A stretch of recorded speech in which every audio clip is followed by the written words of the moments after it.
that was a concept that came straight from Kevin Feige, who's the president of Marvel Studios.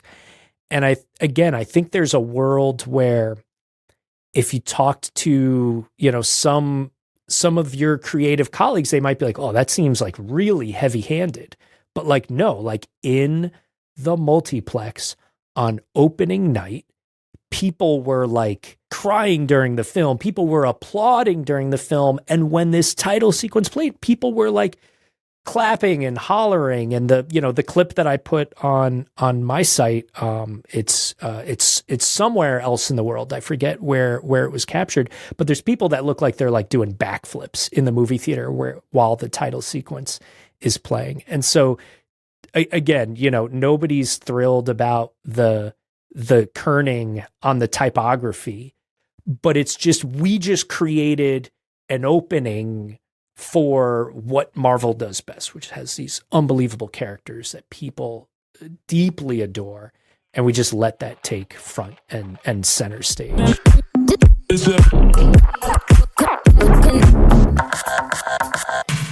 Hey, Paul, what's happening? Hey, John. Very nice to meet you. I'm actually really excited about today's conversation because I came across your Twitter post where you're doing sort of a redesign and reimagining the Porsche instrument gauge cluster.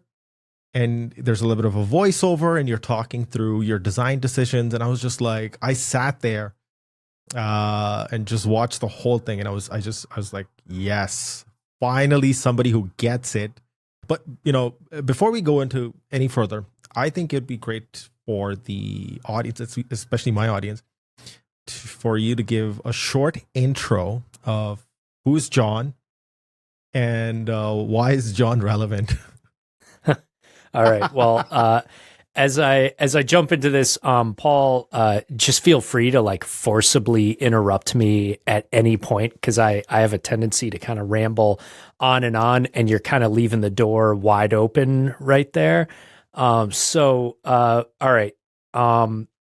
My professional background started as a motion designer. Just as the world of motion design, or we called it motion graphics back then in the early 2000s, was really picking up steam, and there was these new opportunities to work in this space using desktop computers as opposed to silicon graphics workstations and whatnot for the first time ever. And I started getting into that space. I absolutely loved it. I loved the idea of graphic design, but with a timeline, right? And started doing all sorts of work in that space. Pretty early on in my career, I landed at a wonderful little motion graphics boutique called Perception in Midtown Manhattan. I ended up working there for about 16 years, all in. And when I started working at Perception, we were doing this very traditional motion graphics work, working with various ad agencies, creating lots of broadcast work, doing things like creating the graphic transitions that would swoosh through the frame during the NBA finals and things like that. We had an amazing opportunity in, I think it was like 2008 or 2009, to contribute some little elements to Iron Man 2. It was our first time working on a feature film. This was a major feature film, and we kind of got snuck in through the back door. They had an emergency need for something that was going to be projected on a huge screen on set, where the main character, Tony Stark, is giving almost like a Steve Jobs style presentation. And someone that the owners of Perception knew, who was over at Marvel, was like, I know these guys who can bust this out like really quickly.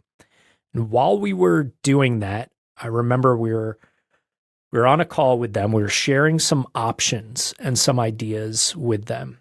And somebody in like the background of the conference call, this wasn't like a Zoom. This was like us, on like landlines, squirming to try and hear every single bit of knowledge that we could get from this dream client that we somehow had this miracle opportunity to work with. Someone in the background of the call just casually mentioned like, oh, that one concept looks kind of like Tony's glass phone. And like our eyes all lit up. And we got off of that call and we did the work that we needed to do for this big screen thing that we were working on, which, made its way into the film. But like immediately we were like, did we hear them say glass phone? Like, is Tony Stark going to have some like crazy futuristic iPhone? This is also like at this point in time, the iPhone's like a brand new product in general. And so it's this very interesting time in the world of like, I guess digital product design sort of like entering this new era and whatnot. And I just loved this idea of creating these sort of like fictional technologies that you see in films. So we, over a weekend, we ran to Home Depot, had them cut a piece of glass to the approximate shape of an iPhone. And we did this, we hammered out really quick in like 2 or 3 days, this little experiment where we composited a faux interface onto just a plane of glass. We sent it over to the filmmakers at Marvel, and we didn't hear a thing. And we were like, oh no, did we piss them off? Like, did we overstep the boundaries that are here? What's going on? And what it was really going on was they were just heads down working like really hard, making the rest of their movie, doing live action production and whatnot that they were in the middle of, which is like a super shit show sort of process for them. As they got to the end of that process, which was like 4 months later, we got a call out of the blue and it was like, hey, you guys ready to make that phone? And we're like, what? Are you serious? And so we jumped in, we made this Tony Stark phone. We made, coffee tables and windows. And it just sort of like every week that went by, they would just keep saying like, oh, there's going to be a couple other screens and a couple other things. And I think by the end of the process, we ended up for our first film ever working on 125 visual effects shots for Iron Man 2. And I was so excited about this. Like, I just loved this idea of like, okay, like, fictional tech, but trying to make it as thoughtful, as plausible, as logical as can be, but also being as aspirational as you can and whatnot. To me, it seemed just like a really exciting space to be. And so that blew open this sort of like niche within a niche of visual effects of just creating fictional technologies seen in movies. And so from there, started doing just more and more of this exact same kind of work at Perception. It was something that Perception actually became very well known for as we were getting into the 20 teens. Now, at the same time, real world technology brands were also noticing this, and we just started getting calls out of the blue. I think the very first one may have been Microsoft, and pretty quickly Microsoft, Samsung, and several others whose names I'm technically not allowed to say out loud and whatnot. All of these other brands, and also weird niche industries, military grade, cybersecurity, aerospace, and whatnot.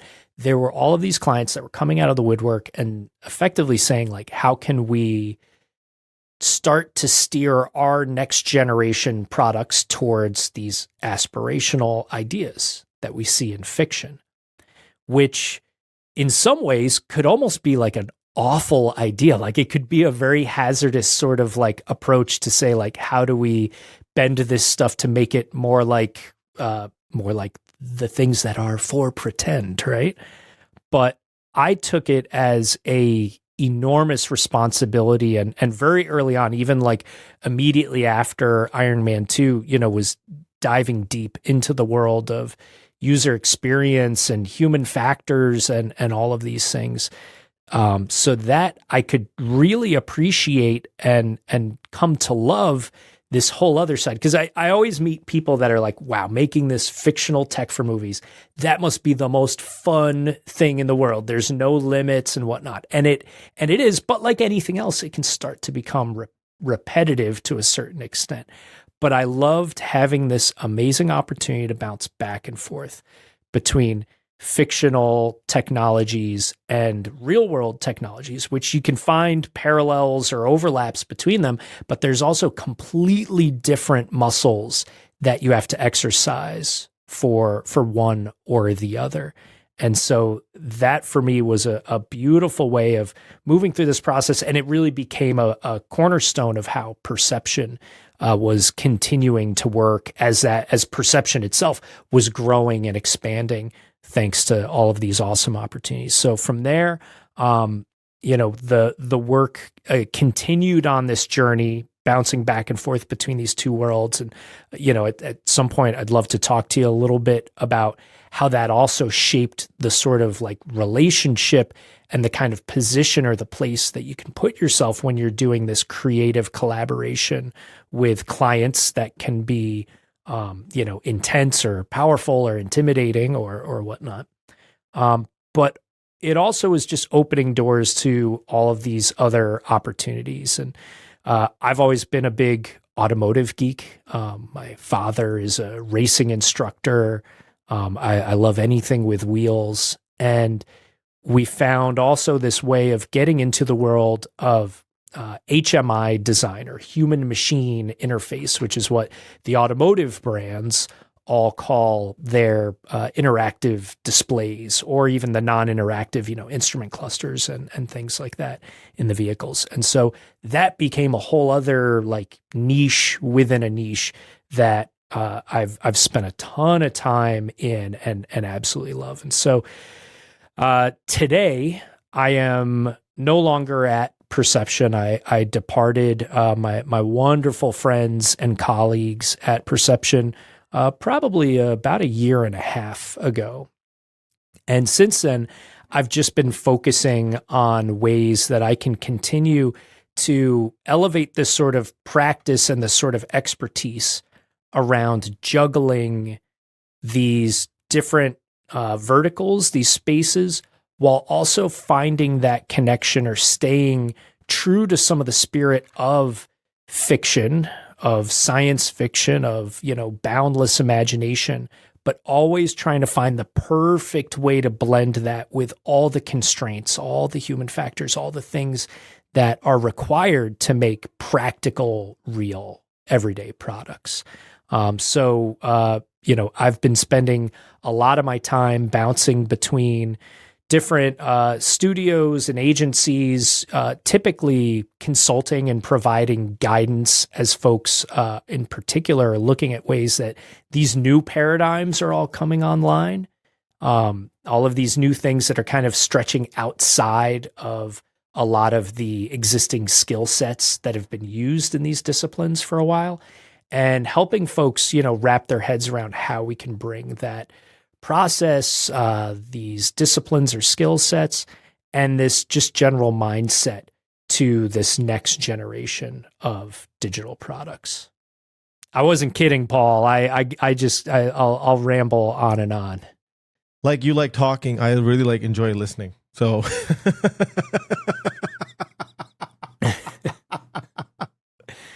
You won't. In like another 25 minutes, you're going to be like, I've had enough. Shut up, Johnny. Jesus. Challenge accepted. Firstly, I'm so glad that you started the conversation by talking about Avengers Endgame. That's literally what I had open in front of me, which is the first thing I wanted to talk to you about. Mm-hmm. Especially for the audience listening, that give them context. Okay, this guy does some really fucking cool shit. And it's not even the work itself, but the comment that you put under the work tells me so much more, and it's something that I would love to expand with you on. So I'll just read it out. So you've put you've done all this sexy, amazing work with Avengers, which you just talked about. But on the case study page on your website, underneath that work, you've written, "Let me be clear. This audience is not applauding the design and typography. A hallmark of my continued success with Marvel Studios was understanding the reverence for their characters and stories. When your team is working on the highest profile opportunity of their career, it's easy for the output to become a masturbatory exercise in creating an impressive portfolio piece. Sharing the reverence for these characters and the owning the mass popularity of these franchises allowed my team to create work that seamlessly integrated. You know, this paragraph that you've added tells me so much about the way you sort of think about things. Like, what is this actually, you know what? I don't want to dilute and, project. I would love for you to actually comment on what made you write this and how do you actually think about things? So, working on these Marvel films, and I think at this point I had contributed to somewhere between like 25 and 30 different Marvel Studios films, including even creating the Marvel Studios logo that plays at the beginning of every single one of their movies. This process, jumping into this space on these properties that are so huge, so enormous. I mean, first off, like I'm very clear that, when people are enamored with my portfolio having these Marvel projects in it, I know that it is not, they are not just in pure admiration of the design or the layouts or whatever's been created. It's because people love these characters. They absolutely adore these characters. They adore this world. And I'm deeply fortunate just to almost be caught in the jet stream of that. And when I'm working with a team and directing a bunch of brilliant creatives who are, let's say we're pitching a title sequence for an upcoming movie, or we're pitching the title sequence for Avengers Endgame, and we already know that Avengers Endgame, which like won't come out for another, 9 months or something. We already know it's going to be the biggest movie of all time. Like we know it's going to be this enormous phenomenon.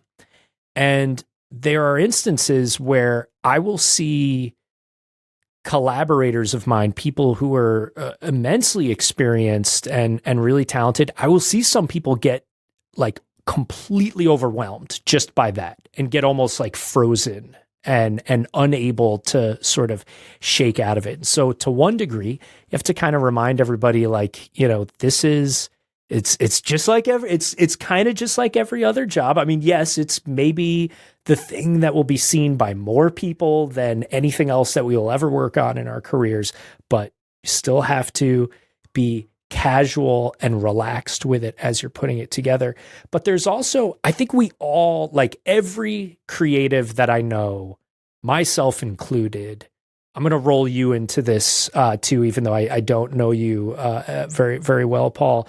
Every single creative that I know is deeply insecure in some way or another. And a lot of that is what has helped our own mastery develop, right? Like a lot of our work is our way of like proving value to those around us and whatnot.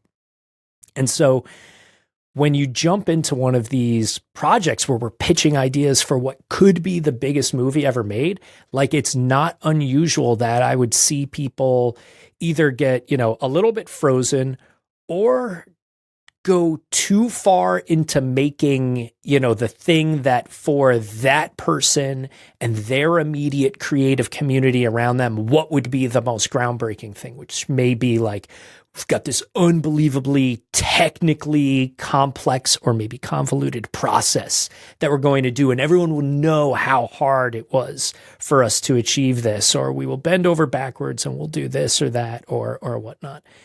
And those things all can get in the way of what should be the core priority, which is just making a idea that fits and blends perfectly into someone else's story. There is a director and a team of brilliant executives at Marvel who are the owners of this story. You need to make sure that you're finding a way to enhance what they are creating, or even better, create something that is a tool that they can leverage to better achieve their goals.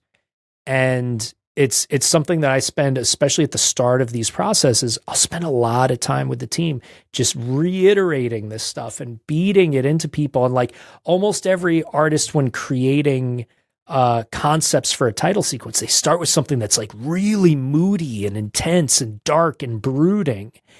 And I almost always have to say, like, that's beautiful and that's really cool. And like, I would like to have that silk screened on a shirt or, you know, airbrushed on the side of a van or something. But you have to remember, in a Marvel movie, the title sequence comes at the end of the movie. And you know what happens at the end of the movie? The good guys usually win. And it's usually this big celebration and everybody's excited and everybody's cheerful and happy as the movie comes to a close. And then you want to throw on this like doom and gloom thing focused all around the vibe of the villain that we just saw get obliterated or whatnot. Like, you have to stay in line with the themes of these stories, with the vibe that you want the audience to walk away from the film with. And you also have to remind yourself, like, we're not contributing to the A24 film that maybe you and your immediate colleagues will have a great time seeing in the theater next weekend. We are contributing to like the most broad audience, you know, the Coca-Cola of entertainment. Like, that is what we're working with. So it's okay at times to embrace certain cliches or be a little too over the top or be a little bit trite. Like, there's ways to make that work. And when it comes through in a room full of artists who are, you know, all feeling a little insecure as if everybody's going to understand how brilliant they are based on this, it can be tough to see it that way. But when you see it in a theater with an audience, it all clicks and it all makes sense. You can see like, okay, so like, for instance, you know, Avengers Endgame, it's a title sequence that I think fits the film very well, but it is not my favorite title sequence that I'd contributed to because it wasn't doing some of those things that are even the impulses that I have. Like, it actually wasn't that like super technologically ambitious a project. It's we see images of the main characters with footage projected onto them as if they're standing in front of a film projector. And it really was something that, you know, it was pretty straightforward from that sort of process. But what it was this moment that the filmmakers needed to let these actors in this movie, which is this huge culmination of all these other films that came before it, it was a moment to celebrate each of those actors in a way that we've never done in cinema before. And there was this idea of the actors' actual signatures drawing on screen. That was a concept that came straight from Kevin Feige, who's the president of Marvel Studios. And I think there's a world where if you talked to, you know, some of your creative colleagues, they might be like, oh, that seems like really heavy-handed. But like, no, like in the multiplex on opening night, people were like crying during the film. People were applauding during the film. And when this title sequence played, people were like clapping and hollering. And the clip that I put on my site, it's somewhere else in the world. I forget where it was captured, but there's people that look like they're like doing backflips in the movie theater while the title sequence is playing. And so again, you know, nobody's thrilled about the kerning on the typography, but it's just, we just created an opening for what Marvel does best, which has these unbelievable characters that people deeply adore. And we just let that take front and center stage. And so, you know, I just in general, that approach I think is so critical, no matter what kind of work you're doing, no matter what space you're in, that you try to really understand, like, you know, where the places where your own ego is overdoing it or complicating or making something less clear or maybe more confusing than it needs to be, and let some of the easy wins just sort of shine through. There's no shame in that. I work in a very different space. I work in like a consulting space and more closer to sales, and, you know, and I constantly find myself saying things like, it's not about my creativity, my design, my work. It's about what the client's trying to do. What is the thing that they're trying to do for their customer? and ultimately what's the feeling and emotion they want in the customer, right? In this case, it's the audience sitting there watching the movie, and it's about their experience. And I really, find that we're almost like a tool. We're like the mechanism through which the ordinary person can manifest these things, because on their own, they can't do it. So we're almost like a vehicle to getting them to that point. And so a lot of times I'm like, and where this actually goes is like people like a lot of times get like creative people get like defensive. Oh, they just, the client doesn't get it, right? We have to defend our work. Whereas what you're saying is, let's actually have actual empathy for the client, what story they're trying to tell, and what does that audience who's going to be there for that experience, what do they really care about? What do they want in that moment? And it's not, and like you said, it's not about that ego. And really detaching from that and making that happen. So that really resonates with me at like every single level. Number one. Number two, the other thing that sort of is about this is that by doing so, you're demonstrating that you're working side by side as a true partner and team player, right? And you're just shedding off all that stuff that you were talking about in terms of, people get like all caught up, like, oh my God.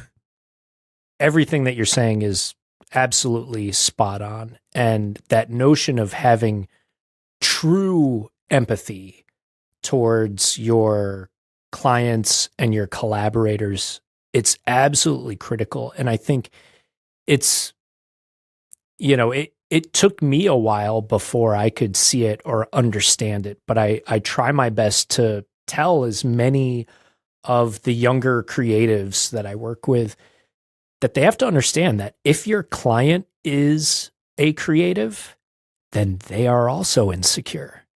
They are also uncomfortable. They are also terrified that the thing they are responsible for won't be good, right? If you're working with a Marvel film director, they're insecure. They have this giant, enormous budget movie, thousands of people working so hard on it. They desperately need it to be the best that it can. And so I found that it was a game changer to approach those conversations. And, it's natural to come in and be pretty intimidated or sort of overwhelmed by some of these clients of this scale. But to really start like sniffing around for what it is that's making them uncomfortable and start asking them the questions about like, what's the piece of your story that you wish was coming through better than it currently is? Because if there's something that you can tell me, we can figure out a way to embellish that attribute in the title sequence. And maybe that means that you actually don't have to reshoot another part of the film because a piece of the performance wasn't underlining a certain aspect. And there's so much work that over the years I've done on these films where it's setting up and creating a framework for these other people, the core filmmakers, the core storytellers, to have tools that they can use to further enhance their story. Or when we're making these fictional technologies, they're used all the time in the 11th hour of the filmmaking process, where they're going in and they're rewriting dialogue at the last minute to try and fine tune things. They're having actors record dialogue, in their home that is patched in over a shot where they're not facing the camera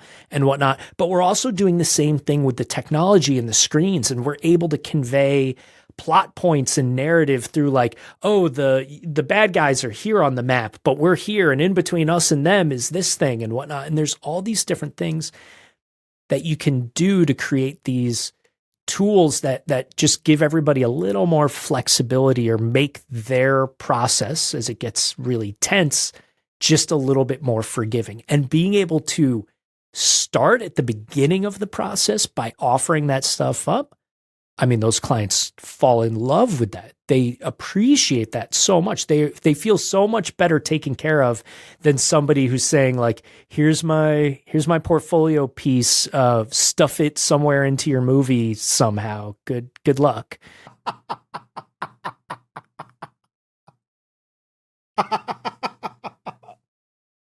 Everything that you're saying is just resonating with me at so many different levels, because I kind of have a similar sentiment on these topics and themes around like being truly empathetic to your client, being their true partner. I think you sort of ran past like this topic. We could sort of expand on it for a quick hot minute or however long it takes. Is getting curious, asking the client questions, understanding, okay, what is it that you're trying to imagine? What is it that you're trying to achieve? So what is that discovery? I don't want to even use the word discovery. What is that curious? How do you get curious with clients, and how do you show up early in the conversations to get to that state? So there's a lot to that. That's a pretty that's a careful, because you're in that moment, and the way you're describing it, we're early in the game. You're setting the tone for everything that comes after in this moment. And so the first thing that I think is critical is you have to be very sensitive and very attuned to how much does your client or your collaborator, how much do they have a crystal clear idea in their mind already? And how much do they maybe not have time to even think about this or be concerned with this or whatnot?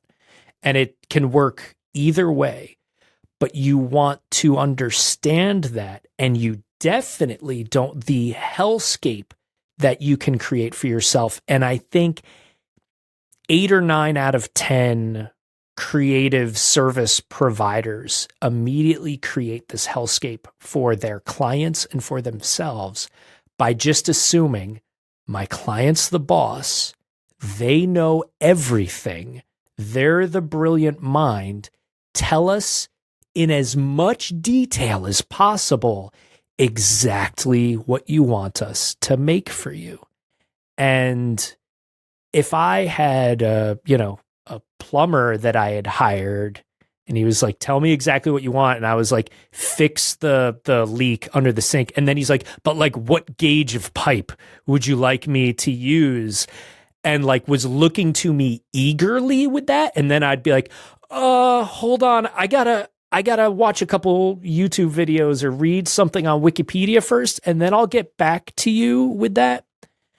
And when there's, and what you want to be is you want to be this person that can come in and just say, I've got this. I'll tell you about what I'm doing as I'm going through it, but we'll get there together. And so, and it doesn't mean that all clients are like this. And I've worked with brilliant clients who are pretty comfortable being transparent and just saying like, I haven't even had time to think about this. So if you guys want, I can, and we'll just like right then in that moment, just interrupt and be like, don't worry about it.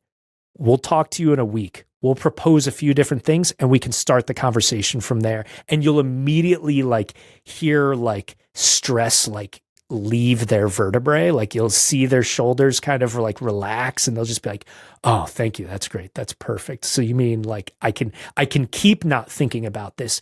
And then when it is time for me to think about it, you'll be my thinking partner and you'll help me think about it. Like that's great. You'll have other clients who have a very crystal clear idea of what they want. And you have to find ways to have, first off, find reverence for that idea. Make sure that you're as inspired by it as they are. Find ways to be true to that, and then find ways to not override it, but to embellish it or to support it or to expand upon it even further.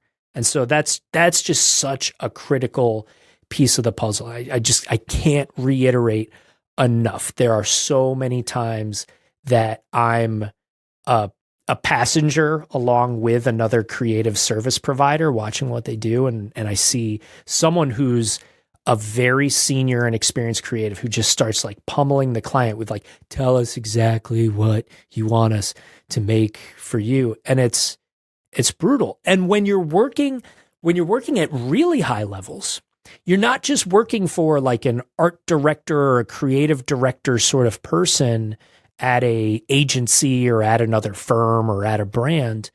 You're working with people who may not be in a creative role at all, but still have to provide approval or guidance through this process. And that can get even hairier. I'm a very creative person. I still feel a little weird and anxious when I enter like a small, cool art gallery and like I start having these like impulses of like, how long should I stand in front of like each thing in the room and pretend that I'm thinking about it and whatnot before I move to the next piece. Like if you are not a inherently creative person, then that just being in that creative space or being on a creative call or meeting or whatnot makes you feel very uncomfortable, very insecure. And then to be put on the spot, you'll get the worst feedback or answers or direction from those people. And I always compare it to this notion of like, being at a fancy restaurant and the sommelier comes over and hands me the wine list. And I love wine, but I don't have a super refined palate. I'm not a wine expert by any means. And when the sommelier hands me the wine list, he should be able to see me just sort of zoning out and looking at it. And when I'm sitting there at a table with like a client that I want to impress or, my wife's family or something like that, they then should know that's their moment to lean in and say, sir, if you're interested in taking living on the wild side tonight, I'd suggest that you try this particular bottle right here. And at that point, all I have to do is slap shut the wine list, hand it to him and go, that will do. We'll take a chance as you've suggested. And then everyone else at the table looks at me and is like, oh, John's gutsy. He's just taken this guy's word for it. Like that's a good move right there. But the sommelier, he knows I have no idea what I'm talking about. And he's just helping me out of a real rough spot. And this is a scenario that happens all the time in creative work.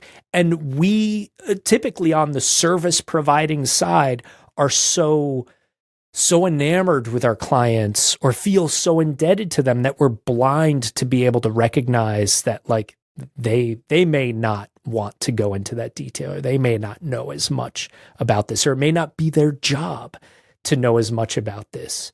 And that, that segues into the whole other thing of like, well, that's why we're here, because we are the experts, right? Very beautifully said. I really enjoyed that bit. I feel like a echo and mirror is happening.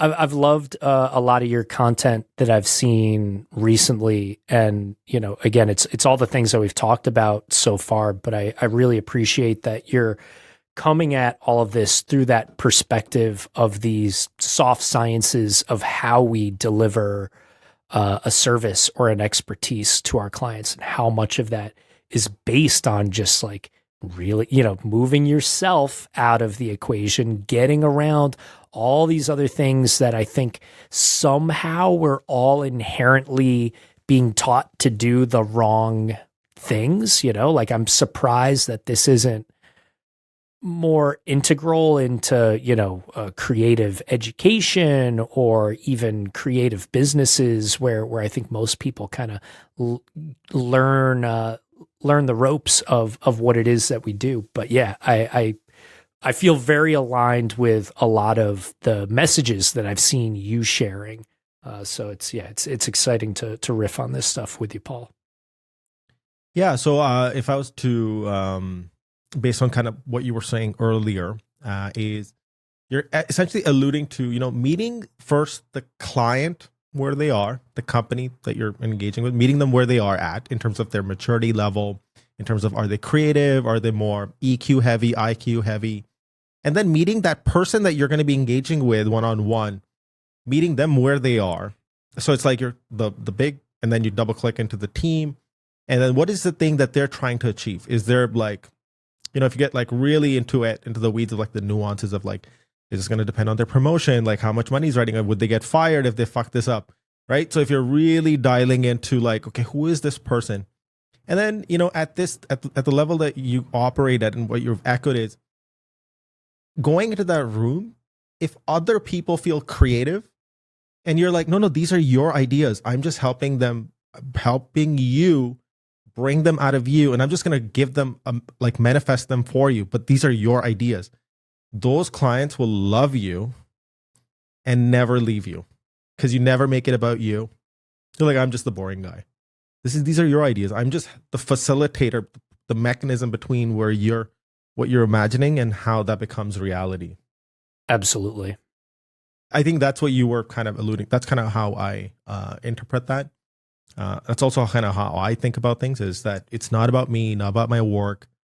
It's like, I never get into like defending the idea. That's like the stupidest thing I've ever heard and being taught like by thousands of people. That is like, because the moment you do that, it's like you're putting the client as like the enemy. It's like, what? How's that helping? That's the wrong mindset. Yeah. And, rather than having to defend the idea, I do think it's really important to find the way to tell the right story of how you got to the idea or the concept or the design. You have to bring them along for the ride. To, go back to the sommelier metaphor, like, again, even if I know nothing about wine, if the sommelier spends 45 seconds telling me about it, it's going to taste better to me. It just is. Like it is not something that I could even shut off. Like it will, even when I know it's happening, I can already tell this is going to be good. Wait, hold on. I'm biased now. Nope. It's good. It's amazing. It's great. It's even better than I could have imagined. That's such an important part of the process. And it's also for me in the creative landscape, and because so much of the work that I do is inherently very visual, over the course of my career, I've been, making a big transition away from the idea of selling clients pixels to selling them ideas, selling them concepts, selling them strategies. And when you can explain, that journey, when you can explain why something looks the way it looks, or even better, when the design is so thoughtful that it's transparently obvious how those decisions were made, or that strategy is something that you can see with your eyes, that always works beautifully. And it can also allow you as a service provider to kind of focus in and maybe not, come to a pitch with 3 or 5 ideas, but say, this is the one idea that we spent all of the brain cells on. Or it can even allow you to do things where you say, this is the idea, and we don't even have it fully visualized or realized for you, but you can understand, because of the process, because of the journey that we've taken, where it could go.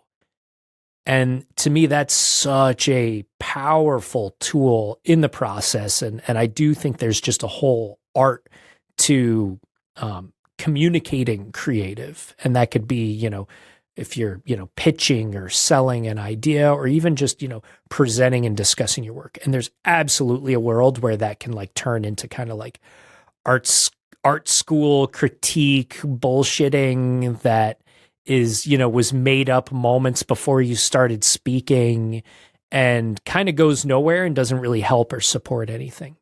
But when creatives who are doing the work also have a lot of experience in presenting the work and talking about it and discussing it, there's this incredible thing that happens, which is they start understanding what kind of ideas land and what kind of ideas resonate, which is almost always simpler ideas. It's always like, okay, great piece of art that you've created, but it's a ball of like 8 ideas. If you can get it down to 1.5 ideas, people will understand it and it will work that much better. And to you, it will seem like it's a stupider idea, but it will be that much better. When creatives start to go through that process themselves, there's this magical thing that happens where while you are doing the work, while you are making the thing, you're fast forwarding in your mind to that place, to that scenario where you're walking somebody through it. And that is what gives you the confidence in the moment to pare down, to be simpler, maybe to take shortcuts or do these cheats or these things that we beat ourselves up for doing, but that you then realize, well, no, this is going to make it clearer. And that clarity is going to make my end user, my client, my collaborator much happier because it just connects for them. It resonates for them that much more clearly. You're making it so difficult for me to push back because I agree with so much of what you're saying. Not that my intention was to push back or whatever, but actually the part about, the storytelling, I think that's so critical. It's like, how are we as, in that creative role, bringing people along on that journey, making them feel a part of the process in a meaningful way, where by the end, it seems like a natural conclusion. So there is never any pushback because you're like, yep. And everybody's like seeing it come together and they're all excited about it versus like shocked and surprised and like navel gazing in a meeting when somebody's presenting the work.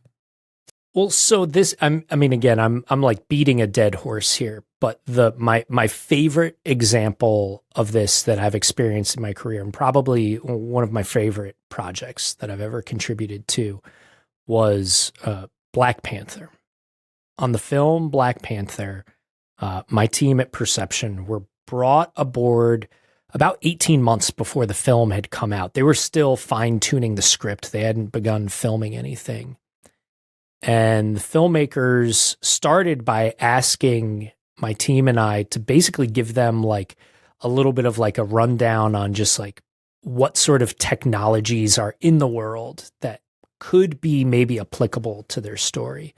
And so we did a few sessions where we were just giving these like mini TED Talks to the director, Ryan Coogler, and the executives at Marvel, going through different ideas and concepts. And we started pitching some concepts to them. And the core concept that we went all in on was this idea that in this film, rather than it being the 10th movie to come out that year that just has like glowing blue shit floating around everywhere as the core technological paradigm, that in the film Black Panther, the characters would interact with vibranium sand, which would morph into different three-dimensional sculptures and shapes and have this really wild, hyper-advanced quality to it. These like three-dimensional sculptures that you touch and feel and manipulate and whatnot. Really wild stuff. But we explained it to them through this course of talking to them about a bunch of real-world paradigms and looking at things like cymatics, where sound frequencies can actually create geometric patterns with sand and particles. But we had been working with this piece of equipment for an automotive manufacturer that was an array of ultrasonic speakers or transducers that if you held your hand over it, you would feel a sensation called midair haptics. You would feel a sense of touch or haptic sensation in the air. And so we were working with that with an auto manufacturer for like giving feedback for the things that you don't touch if you're doing gesture control or you're just hitting a glass touch screen and don't get detailed, nuanced feedback. that piece of equipment was being used by the University of Tokyo. They were doing these experiments where they were using these ultrasonic transducers to levitate styrofoam particles in the air and to be able to move little beads, like maybe like 18 beads at a time, and arrange them in different positions, all by sending sound frequencies at them. It's a concept called acoustic levitation. And so we presented all of that to the team at Marvel and basically explained, and like, you know, if instead of styrofoam beads, you had, you know, this fictional semi-magical element of vibranium from the Marvel universe, if you had vibranium, you could do anything with the sound waves to move it around and create much more detailed things and large sculptures or images or whatever. And it was exactly what you just described. Everyone in the room immediately were all just like, well, of course that's the answer. Like, it has to be that. Like, that's, why would it be anything except for that? And for me, this was a really pivotal moment in my own career, and it changed the way that I would approach these sort of creative problems, because I had many Marvel movies or other projects previous to this. I would walk into that room full of executives and do something that was almost the equivalent of being like, which one of these pieces of art does everybody agree is the best piece of art? Like, that's like, it's like getting into that room and being like, everybody really quick, let's all just agree on what was the greatest song ever made right now. Like, that's never going to happen. So when you can create this sort of like logical framework and support all of these ideas, the output can actually be even more ambitious. It can be even more extreme. But when everyone can understand how you got there, it makes a really big difference in the collaborative relationship. And I mean, to me, that was the biggest attribute, because it can be so hard collaborating with a whole bunch of executives and a director on one of these projects. There's lots of twists and turns and whatnot. But having that framework, that was beautiful. And then there's all these other byproducts, you know, like in the final product, audiences see it and they can tell that something's happening. Not everybody does. And like, don't get me wrong, like nobody's walking out of the movie theater and being like, did you notice how there was like a rhythmic pulse in the sound? They must be using some form of acoustic levitation. Like, nobody's doing that, but people see it on screen and they're like, there was like a rhythmic bounce. Like, there must be more to this. I don't know what's going on, but I can tell that the characters know what's going on. And that immediately makes this whole world feel that much deeper and richer and much more well thought out. I love this pragmatic, like passionate, but yet very detached from the work kind of mindset. I don't know. I mean, I think you touched on it a little bit earlier, but how did you actually end up developing this sort of a mindset? Like, or asked a completely different way, what is it about design that designers just don't get? So how I developed this was, for me, it just started with like falling in love with design when I was a little kid. And like, for me, it was like Lamborghini Countach, right? Like seeing something like that, seeing an image of that, and going to my dad and just being like, you know, Dad, my dad has a engineering background. Dad, like why does not every single car just look like the Lamborghini Countach? The Lamborghini Countach is obviously the perfect shape. Like, why does our Toyota Corolla not shaped like a Lamborghini Countach? Like, you have like, what, like, it's so amazing. Why would we do anything except for this? And he explained it to me, and he kind of broke it down as like, listen, like, to you, it's this beautiful and exciting shape. And he basically explains like, but like, I have an even deeper understanding and appreciation of this thing because it's shaped the way it is so that it can carve through air at a high speed, and it's wider at the back than it is at the front, so it can hold a gigantic V12 engine in it. And like, I understand that it is this thing where those two sides of it, the form and the function, are both equally supporting each other. And so in some spaces, that is unbelievably mandatory, particularly digital product design, where a lot of my attention is focused. Like the digital product designers, like you just have to be both of those sides. If not, you are going to waste tons of time. You're going to waste a giant company's money, and many companies go through this process, and just burning resources left and right because there's this, friction or this fight between a creative or a design side and then like an engineering or coding side. But to me, like design is creativity and engineering. Like that is the definition of design. Like, don't get it twisted. Design is not purely art.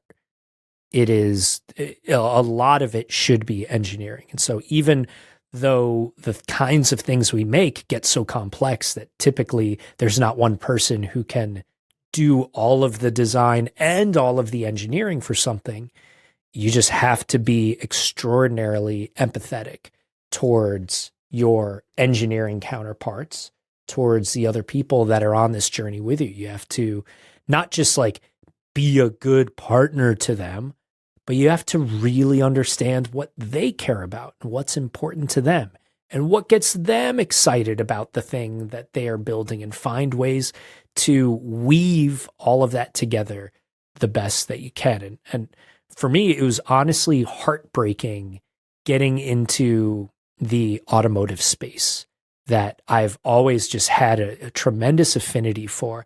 I was so excited to get in and start working with automotive manufacturers.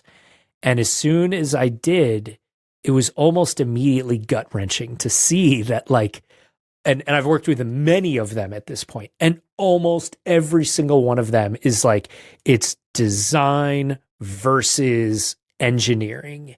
And the 7-year development cycle to create a vehicle from sketch to showroom is a 7-year-long war between those two sides. And I felt so naive for thinking that every car was like Gordon Murray had personally, balanced the scales of design and engineering to create this perfect product at the end of the process. But instead it's a war in those orgs. And so I think that's part of the reason that I've been able to be really successful in that space, is because I'm very happy to be almost like a peacekeeper or a negotiator between those sides, and to absorb the needs from both of them in order to make something that, because to me, like, if I don't do that, it's going to go nowhere. The things that I care about, the product that I want to make, you're never going to be able to make something ambitious or exciting unless you can get that sort of like support and that relationship and that chemistry between those two sides, both in terms of the thing that you're making, but also just culturally in the creative process. Okay, I'm going to give you 3 different statements. I'll give you some time to just like think about them. I'm going to give you those 3 statements first. I'm going to do a quick bathroom break, come back, so you have time to think about those 3 ideas, which is connected to what you just said. So the first one, and they're sort of disjointed, but they're connected. You'll see in a second. So the first one is, this is like product designers, okay? Templatizing the shit out of everything and being like, when you ask them, so why does this look like shit, right? And they're like, oh, it's actually about the function, not about the design. That's the first statement. Okay. The second one is, you took that Lamborghini example. Now, I'm also very passionate about cars as well. And I've noticed that in cars, a lot of times they look fantastic on the outside. Even the seating could be really great, but the internals, the dashboard, everything are like hideous. Like, example, like the Chrysler was featured, like when it came out, it was like compared to like a Rolls Royce. It was in all these, rap videos, but the interiors, even today, look like shit. And then either the gauge clusters, the MMI systems look like shit, or they just over vector on too many screens and no physical tactical buttons. And then third, and this is the piece which is like one of the reasons I actually really wanted to talk to you, was that you're not thinking like, you know, that statement of like, you should pick a niche. I fucking hate that statement to like my core, where you're demonstrating throughout all the work that you're doing that it's the intersection of, oh, what's that thing that we were learning in automotive that could be applied here? And then this thing. The role of a designer is to be curious and to be embedded like an octopus and like literally like 50 million things. That's the way you can be like truly, you know, like you mentioned in that speciality section, have that blue sky thinking, visionary, and help meet people where they are. So those are the three themes. And over to you, John. Do you prefer, by the way, Johnny or John or? You can do whatever you like. Johnny is just fine. I like your questions. I like that each of them are a little bit angry. That makes it fun. Thank you, Paul. So I'm not gonna picking up all the subtle cues, are we? the first thing you put out there, this idea of like product designers being overly reliant on templates, it results in something that looks kind of weak, and then, you know, they're just defending themselves with like, well, it works better this way. I'm not going to directly get into the weeds on that. I am going to talk about something else that I'm really amped up about. And so I've been in the process of, I have a larger sort of plan or initiative that will come to light early this year. But a lot of it is centered around just this core idea that the digital product design landscape is very mature at this point in time. And to hear me say that may sound like I'm like looking down my nose at it and describing it as like its muscles have atrophied and it's elderly and whatnot, but it's not. It's a really well-oiled machine at this point. The best practices are like pretty damn near dialed in on just about anything that you want to do. There's terrific frameworks for sort of like attacking any challenge or any goal that you have and creating a digital product that will resonate with like the current human interaction zeitgeist, right? Like that it's all set up. All you have to do is be willing to buy into and learn some of those processes. I'm having a lot of fun in the space that I'm in because as we're a little closer to the fringe, we're spending a lot more time looking at these new paradigms that are moving in towards us, whether that's artificial intelligence or augmented reality or you know, I guess we're calling it spatial this week, or other things in this space. There's all of these things that are moving in that I do believe are going to be very, very disruptive for the next decade when it comes to the world of design in general, but particularly digital product design. And this very mature landscape is actually going to hit a ceiling really quickly when it comes to like, oh man, how do I make a spatial volumetric experience with a team of the world's best Figma artists, right? Like it's just not going to work. It's just not going to connect. Like it will be done and we will see it done, and we'll see it done a lot over the next 3 years. But there's a completely different sort of mindset that's required in those spaces. That also means that there's going to be a lot of sort of like Wild West, and there are going to be a whole lot of new things that everyone's going to be figuring out on the fly around the human factors and how do we make things that resonate and what's the right balance of something that's super objective and almost tactical and what's the space that you need to afford for some degree of delight or entertainment wound into those things. And I love that space. Like, I'm really excited about that. And I'm particularly excited because of, you know, my background and the background of so many of the people that I've worked with through my career is pretty multidisciplinary. And I do think that is the future of where all of these things are headed. Like, you are going to need to be able to understand the principles of user experience, but you're also going to need to understand how to navigate three-dimensional space. And you're going to need to understand the characteristics of timing and pacing and things that come from maybe, you know, film and other attributes that come from visual effects and other things that come from digital product design in order to make this whole other generation of new experiences that are coming our way, not to mention attributes like, you know, language and communication and all of these other attributes that will be equally critical. So, you know, this whole notion of like, yeah, you know, we get to that point where people are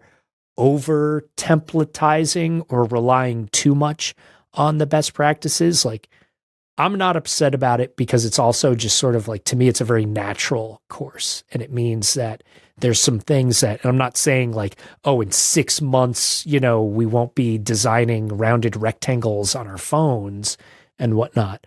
But over the next decade, we're going to see a big shift that will move away from what's been particularly familiar for the last generation or so. You know, when we think about things like the Vision Pro or this new device that's come out, you know, where the human pin and, you know, right, voice only, or we're slowly, I mean, I used to, you know, joke around with one of my friends. He's a designer as well. And this is like during the pandemic, we used to go on these long walks. And I said, you know, imagine, you know, in the future, this is before AI and all this stuff. I was like, imagine in the future, you just have like this voice assistant and you're like, okay, I have these customers in mind, make a landing page, pick up these, you know, and you kind of describe what you want and it just does it and it starts running the campaign. And it just, you never looked at a screen or, you know, typed anything. It was just audio only. And that's slowly where the world is going. But sorry, coming back to what you were saying earlier is, you know, a lot of the stuff that you're doing, you're not thinking about things in isolation in this like one screen vacuum. You're kind of imagining in like with the film example is that there's actually a person and you're thinking in like 4-dimensional space, you're thinking sound, what it might even taste like, you know, what does it smell like? You're thinking about all these different, and of course I want to at some point start talking about the Porsche stuff, but we'll go there at its natural course. Is coming back is you're thinking, actually I'm wondering how much that situation and context forces you to step out of that isolated sort of thinking versus, you know, like a traditional product designer. And like, for example, the Vision Pro that's coming out, it's going to be thinking about multiple things, right? I'm really excited to see what happens with Vision Pro. And, you know, I'm also like my short take on Vision Pro is that like, this is the Apple Newton of augmented reality devices. Like, it's this thing that is still kind of too early in terms of what this will mean for, you know, it's going to be a really big deal to humanity in like 10 or 15 years, not this year, but it's still really cool to see this super high quality kind of like, you know, North Star put out there to the world. And yet I'm so blown away that like every single demo experience, like 90% of the demos and the experiences and the sort of like product simulations that I've seen, they are apps in rounded rectangles that are floating in a space. They're literally, you know, and it's cool. They're multi-layered rectangles and there's, you know, parallax and you can orient them all around you. But we're using this magical headset that could hallucinate anything And the thing that we're hallucinating for the most part is like more screens. Like it's just like, oh, finally, because I couldn't afford all the monitors that the guy in the movie Swordfish had. But when I put on this $3,500 headset, now I can have that many monitors, pointed at me. And there's just like, all I can think is like, no, like there's so much more that you could do with this. So, Paul, when does this go up? When does this podcast go live approximately? And if you don't know, that's fine too. 2 weeks time is like, let's say next Sunday, I'm going to be ready to upload it. Okay. So at that point, I will have shared a piece that we've put together as a proof of concept. Like I have clients all the time asking me, what will make the killer app for Apple Vision Pro? And so what we've put together, and this is actually based on a older concept that I had submitted to Formula One back in 2018 and actually received a Formula One Innovation Prize, where I actually was handed a trophy from 7-time world champion Lewis Hamilton and had like the craziest weekend of my entire goddamn life. This idea that we had presented back then, it's something that I've kind of like worked with some folks and brought to this whole other level. And so be sharing this concept that is effectively like, okay, this is what we feel a Apple Vision Pro app should be. And the idea is you open up your Formula One app, you watch your live race on TV as you normally would, or maybe you have a virtual display that could be even larger than your TV. But that aspect of the experience is relatively traditional. And that's a great way to experience the sport of Formula One. And if you go to a Formula One race yourself in person, it's actually like really hard to follow the sport. Like you're stuck in a corner watching cars come into your field of view and exit your field of view really quickly, and you just sort of have no idea what else is going on otherwise. So it's great to like watch the broadcast and multiple camera angles and whatnot.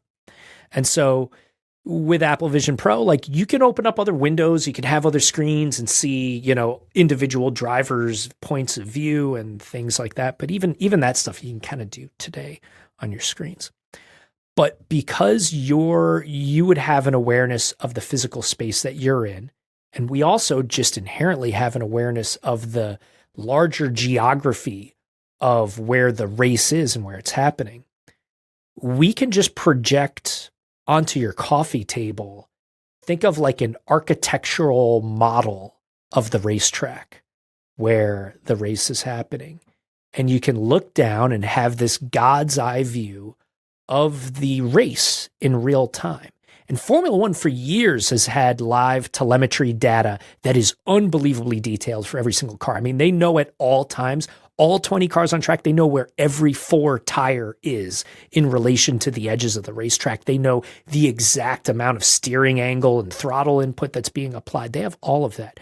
We've got game engines out the wazoo. We've got multiple degrees and fidelities of Formula One games that are using models of the tracks, models of the cars, and all of these things. It would be really straightforward to have this miniature slice of reality just sitting on your coffee table, or maybe it's like blown up and it's taking up your entire floor or something like that. But to have that experience, that's the way I want to watch Formula One. I want to be able to like see the director's feed on the TV, have it look beautiful and clear, and see whatever they want to direct my attention towards. But I want to be able to glance down and have this better understanding of the whole space. Because I'm a diehard junkie. I know Formula One inside out. When I'm watching a race, I have no idea like what corner they're going through when they're going through it, except for a couple extreme scenarios. And like, or unless it's a racetrack that I've like personally visited or personally driven myself. Like otherwise, it's just like they're at the tighter corner, they're at the wider corner. I don't know where that is in the bigger puzzle piece of the whole track and whatnot. So there's these opportunities that are there. We've already got like the fidelity, the real-time data, like all of it's all there. It just needs to be woven together and presented in an interesting way. And so that's my kind of vision for like, that would be a killer app. That also is kind of like ties into my statement of like the metaverse. Like the other question I always get is like, is the metaverse real? Like what is like, do we need to have a metaverse strategy? Like, what is this stuff? And I always just come back to like Google Maps, Apple Maps, like that's the metaverse right there. Like that's a shared 3-dimensional environment that relates to the physical world around us, that has significant importance to every individual, every business, every government, every entity has some sort of need or connection to things like that. And like, that's like, we kind of already have to a certain extent the metaverse. Like the metaverse is not going to be this place where we like, roller skate around a laser tag stage with our friends and whatnot. Like it's going to be these much more surprisingly practical and grounded things that I think still have like harnessed inside of them tremendous magic that's yet to be fully unleashed and realized. The map example is so interesting. I've never thought about that perspective. Like it's a shared, now that you're saying it, I'm like, holy shit. Like, yeah, that totally makes sense. Well, it's like when the first time that like a Grand Theft Auto game came out that really tried to match or approximate a real city, like that's what we all use now on our phones all the time. And you like look at these things and like it gets better every 6 months. And it's at a point where you have this like, if you held your phone at a full arm's length away from you, like you could move down Broadway in Manhattan in the same exact way that like David Fincher's camera would move down Broadway. And it looks good. It looks great. And there's all this detail. And then there's all these layers of information, and there's ratings and reviews, and there's, and eventually we'll have like traffic lights that are on there that are telling us, and we'll have something that represents how dense the actual traffic is that isn't red lines, but is just like, oh, I can see the school buses are out right now. I should avoid, this stretch of road or whatnot. Like it's all happening. It's all coming. And it's like, we don't get excited about it because it seems, maybe mundane, but I think there's so much magic baked into all of that stuff already. I totally agree. I think, I constantly, I can't remind myself and people around me that, there's so many things like flying, we're just taking for granted. Yeah. And like, we're flying through sky. It's like, oh my God, we're still at the gate. Like, dude, you just, this journey would have taken like 10 years, 10 months to accomplish that. Anyways, I'm going 500 miles per hour right now, and I'm and I'm just chilling. I'm just relaxing. I'm just catching up on like some trashy TV shows or something. Like it's like it's like such a thin sheet of metal separating absolute chaos, as we've seen recently. Yes, when you were talking about the Apple Vision Pro and some of those, designing and creating things native for that medium versus applying, things of the past. Like for example, in UI, we were using like an actual phone, from the past, because the generation that evolved, and now slowly we're beginning to see UI that's got no correlation to, our analog past. But that's one part. The other thing that one of my friends, he's a executive at a bank, and they were giving like this really cool presentation about VR, and they're like, hey, we want the executives to put on these headsets.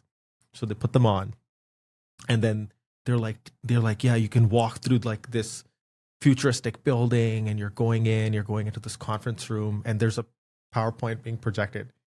And so the executive after them is like, so wait a second, we put on these headsets, we go through all of this to see a PowerPoint presentation. It's like, we're already doing that.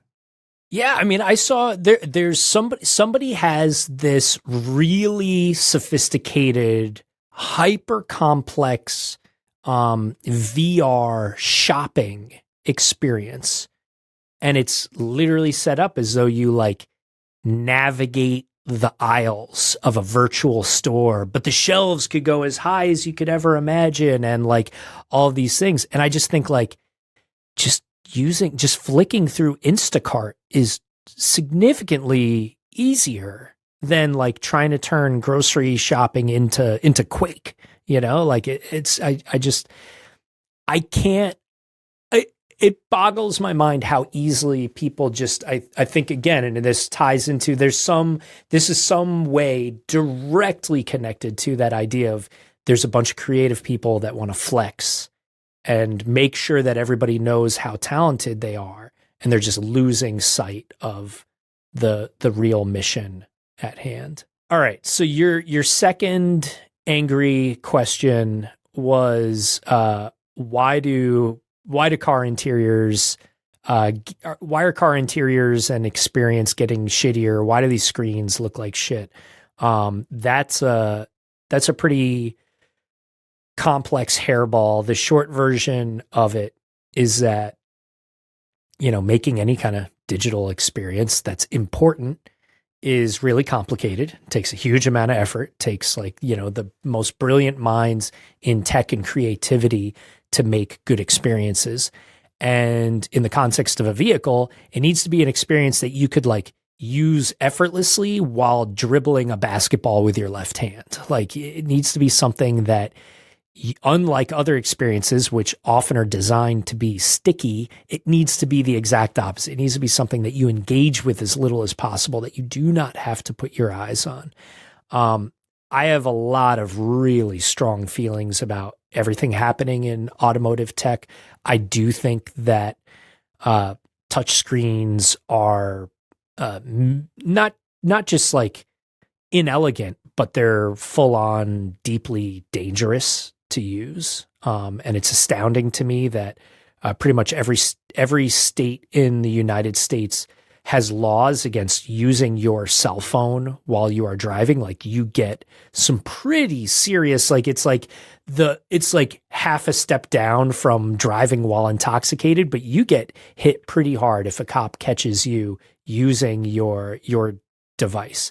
And I think holding that device in your hand is probably not as distracting. Using that device in your hands, which probably has like a really sophisticated operating system that you're deeply familiar with, that's probably safer than reaching out and using a potentially archaic touch screen that's in your car, because otherwise all the same factors are at play in there.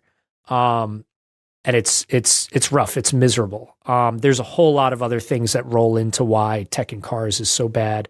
Automotive brands, in some ways, it's like one of the oldest industries that's still thriving. And it's, takes a long time for car companies to adapt. The product development cycle, I mentioned this before, very, very long process to create a car. So this stuff gets stale before it's even out, before it's even in a customer's hands. And just culturally and organizationally, these companies aren't sure how to navigate tech. It's not uncommon in an automotive company for exterior and interior designers who are kind of the gods among employees at these companies. They will often just make decisions around we'll have this size or orientation of screen because that's what fits best into the sculpture of the interior that I'm creating. That's what flows with my interior design vision, and isn't something that, from the ground up is holistically built off of well, wait, what's the user experience team thinking about and what are they doing? Now, these things are changing. There's a lot of progress being made, and many of the major automotive manufacturers have been aggressively restructuring their teams so that the digital experience is almost its own pillar. Like you have vehicle design, vehicle engineering, and then you're having vehicle digital experience, as opposed to digital experience being a subset of the engineering team or a subset of the design team or whatnot. So the car manufacturers, they know they're changing, but the change I've seen still won't be in customers' hands for 4 to 6 years from now. And so it's, we're getting there. We'll also continue to see some interesting things happen. One of the current wild things going on in the space is this friction that's being created where Apple with CarPlay or Google with Android Automotive are making pretty aggressive moves to just say, like, we will be the default operating system for every vehicle brand that is out there, right? And I think in some ways that's terrific. I think in other ways it's very challenging for the automotive brands who hate the idea of like handing over some sort of like ownership, particularly in a piece of their product that I think is becoming really critical. And they would normally never even entertain that if not for the fact that they know that customers are buying vehicles because they have features like Android Auto and CarPlay, right? Like when those things first came out on the scene, all the automotive manufacturers rejected it because they were like, no. Like, first off, we're pretty good at making software ourselves. No, they're not. But they just didn't like the idea of someone coming in and like taking over a piece of their product. But then within 18 months, they realized like, wait, what do you mean people are saying they won't even consider our car unless it has that available as an option? Okay, then you have no choice, put it in. So that's why it's available in every vehicle today. But we're now seeing this whole other wave of that where these things want to take over control of every aspect of the vehicle. So again, I think there could be some really positive things for customers. And I do think that particularly Apple, but I trust Google as well, very good at making very responsible decisions, making decisions that like are stemming from a place of safety. And I've even noticed that on CarPlay, there are interactions that have changed over the years and the buttons are getting bigger. Like the buttons are just getting larger. Like they're getting to a point where, and I think especially in the culture of like car design, like looking at a screen that has like 3 gigantic buttons taking over the screen, that to car designers probably felt like almost childish, or like the telephone that's in a nursing home that has like each number on the number pad is like 3 inches wide, right? But those things they're relieving to a driver who's trying to, drive a, 5,000 pounds of steel at 70 miles per hour with everybody that they care about packed into it, along with 15 gallons of liquid explosives, like it's relieving to just be like, oh, cool. I can just out of my peripheral vision see that there's like a bright blue button and a bright red button, and I know which one to tap on it. So, it's a complicated landscape. I do feel that there's some progress coming. And, I've also started turning my attention. I do still love the experience of designing the HMI and the digital experience in vehicles. To me, it's a really fun product to work with. But I also see that being a space where things do need to really lean even harder into catering to just that ease of use. And in those cases, it may just be better for everyone to adopt one of these larger platforms. And I'm now turning my attention more towards other areas of the vehicle's digital experience at large. Things like the sound that a lot of EVs they're actually required to generate a sound as a safety mechanism, which, is that really safe or helping out the people that they're saying helps? Maybe, maybe not. But I'm really interested in the way that sensory experiences can be incorporated into these new waves of vehicles to enhance the experience and also to like differentiate or to sort of like brand the experience as vehicles are going to keep becoming themselves actually a bit more similar to each other as they all get, like every electric vehicle is a little bit less differentiated from each other than they were when they all had different kinds of internal combustion engines. So I'm really fascinated about the way that, lighting and haptics and sound and all of these different attributes play into those products as something that starts or stems from digital interactions. Two things come to mind. One is, did Hans Zimmer do the Porsche sound, I think? Hans Zimmer worked with BMW. Mercedes had Linkin Park working with them, and there's a whole slew of them. There's a whole bunch of these things, and it's weird too because right now all the EVs in my school drop-off line at the elementary school, it's starting to like turn into like a beehive. Like it's starting to turn into like, it was this thing of like, okay, they're all going to make pleasant like spa sounds as they whoosh through the parking lot. But now it's just sounding like there's like 7 different weird instruments being played at the same time. And I'm starting to find it kind of offensive. And like there's a problem to be solved there. Like there's a way that we're going to have to figure out how to iron that out and make that work just a little bit better than it currently does. I'm wondering how that comes to odds with, for the lack of a better word, like somebody like a gearhead, maybe, I don't know if that's the right term for you and your dad. I love the way the sound of the door closing, how, like a nice heavy weighted door, that feeling of safety, or the sound of that engine, the shifting.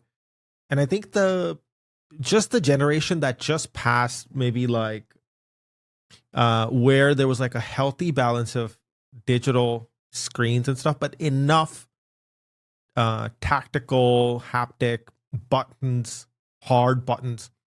So I've had some experiences with BMWs and Audis where I personally have a TTS, and it's got the striking balance of like enough buttons. Yeah. And it's got those beautiful vent dials, right? Yeah, I love it. I love it. It's so evergreen. And so, I mean, like, it almost doesn't even have enough screens. It's like just what's inside the gauge cluster there.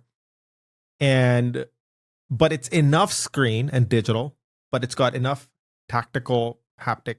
Because when I'm driving, I don't want to be looking at a screen and trying to like figure out, there's like 5 ways to change volume. Like, I love that. Like, I have one knob here, on the steering wheel, and then I have one back here. It's like, yeah.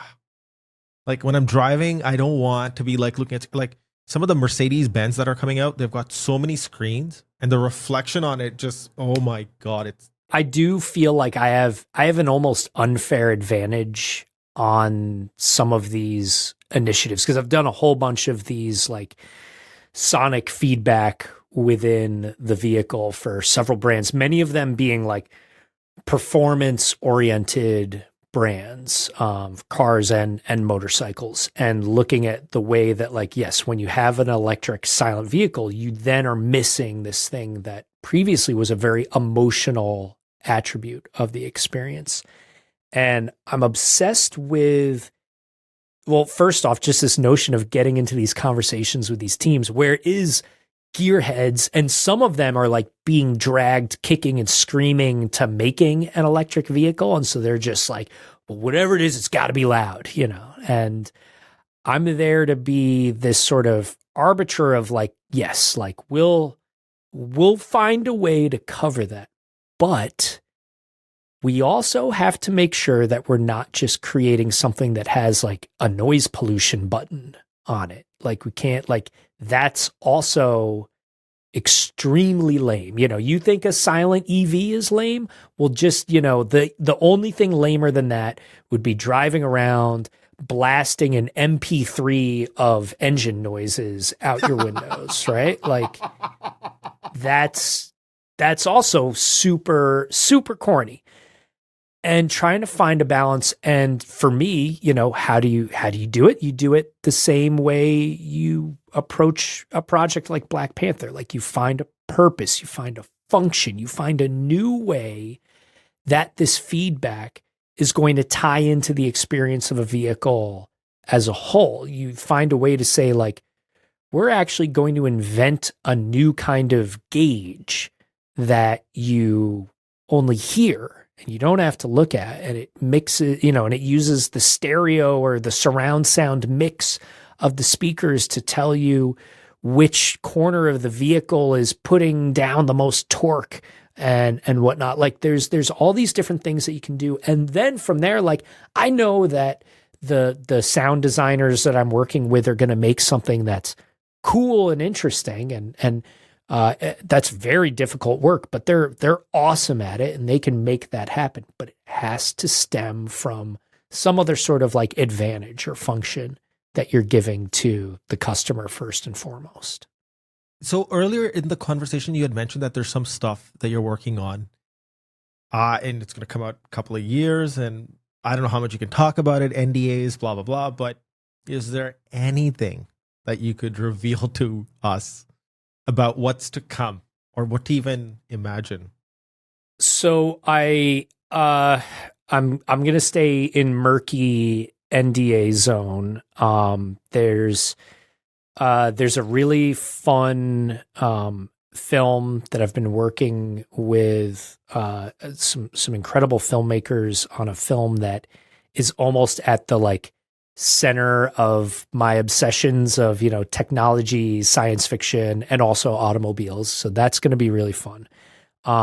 There's a really wild product that I hope I can share some information about this pretty soon. I should be able to at some point early this year, but there's a really wild, really ambitious, really weird and science fiction feeling real product that I am creating.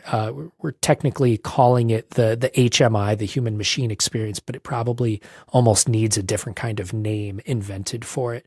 But it's a product that will provide feedback through, everything, through, fascinating visuals, through sound and lighting, but also eventually things like body language and other attributes. So there's some really, really, really wild stuff happening there. And then, all sorts of other interesting vehicles. And I mean, there's vehicles that I worked on, a year ago that still, that I stopped working on a year ago that still aren't out there in the world. So there's always some fun stuff sort of trickling out there.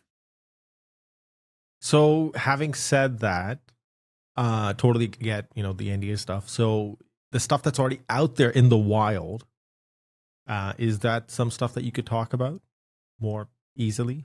The biggest thing and it's, for me, it's like sort of old at this point because I worked on it so long ago, but the Hummer EV was one of the highest profile automotive products that I was able to work on, and that also was able to like disclose my involvement in. There's actually several other vehicles that I'd contributed to that I'll probably never be able to like share my involvement, but I was super honored that the team at GM actually even like invited me to play a part in the marketing of the vehicle. And like in one of their videos that's online, I'm doing this sort of like, Johnny Ive thing of being like, we've carefully presented the pixels and doing that sort of thing. But that, for me, is an awesome product to be involved in because it is a real world product, but because it's kind of like one of the most cinematic real world products that's out there. Like it is like, for better or worse, it is like the Michael Bay of vehicles. And I just love having that as part of my own story because it helps to kind of like tie together that relationship between those two worlds. That's actually such a good analogy. If the Hummer was a movie director, it would definitely be Michael Bay. Oh yeah, absolutely. Absolutely. 100%. You are not going to miss one of these. And I'm still, even today, I'm still only just starting to see them on the streets. Like I've only seen, I think, like one or two in reality. And it's striking, and it, has presence, and it draws a lot of attention basically everywhere it goes. Yeah. So I actually, one thing that comes to mind is, so, and this is kind of jumping out of the three things that I left you with, to, if you go slightly deeper into this tangent for a second, is, from your design career journey, that design journey that you've been on, as you were, let's say, you had described earlier in the conversation that, it was more motion design. And then there was like this, almost like when you did the first movie with Avengers and Iron Man, sorry. And as you go on that path, for a traditional designer, or, even like a digital designer, the environment is pretty much the same. You're amongst project managers, product managers, or like depending advertising agency or marketing, or right. So the composition is roughly, the conversations around you are roughly the same. But now that you're doing automotive and you're around like a whole bunch of other, like, I wonder how different that environment is, what those conversations are like, and is there a difference, or? Yeah, I always tell people that the automotive space is the single hardest space to innovate within. And for me, it's just been sort of like a battleground to try and figure out and uncover and, really battle test all of these principles that I've been discovering through my career to figure out how you get innovative ideas through a gigantic, complicated organization. And I mean, it just comes down to everything we've been talking about. Like, you have to be empathetic to your stakeholders, but you also have to want to know who all the right people are and cross dependencies. And there's, sure, I have a digital experience team that I'm working with, but I want to make sure that the interior designers also appreciate and understand what we're doing and how it plays off of their work and their needs. But I also want to make sure the engineering team, who are obsessed with like suspension and brake pads, that they can understand how it relates to their genius that they've applied to this. And I need to make sure that the ergonomics team, who are often brought in as like the last second party poopers, that it's like, no, let's get the ergonomics folks in here like right at the beginning, or like, let's have the driver distraction conversations right up front, so that it's not, something that we're trying to figure out at the end, but that we're jumping off from there and building new paradigms that accept all of these things. Like, you've already got all these pieces, like you're paying all these departments to help make the product better. Like, let's use all of them and not treat it as though like, oh, this is a pinball machine where we're just going to bounce off of every single one of these things and get ricocheted around. Like, let's try and really weave them together and take that responsibility on ourselves. Okay, I have a low-hanging fruit question here right now.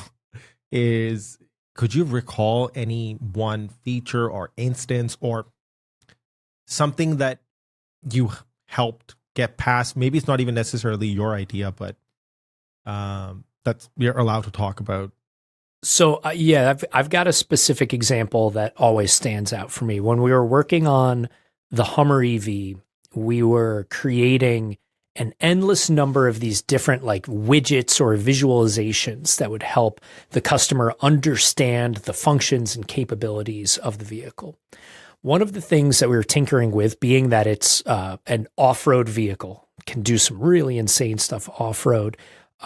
Every once in a while, a really extreme off-road vehicle will have a pitch and roll dial, like a dial to tell you how much the vehicle is pitching forwards or backwards, like, going uphill or downhill, and how much, and then another dial that shows how much the vehicle is rolling left or right.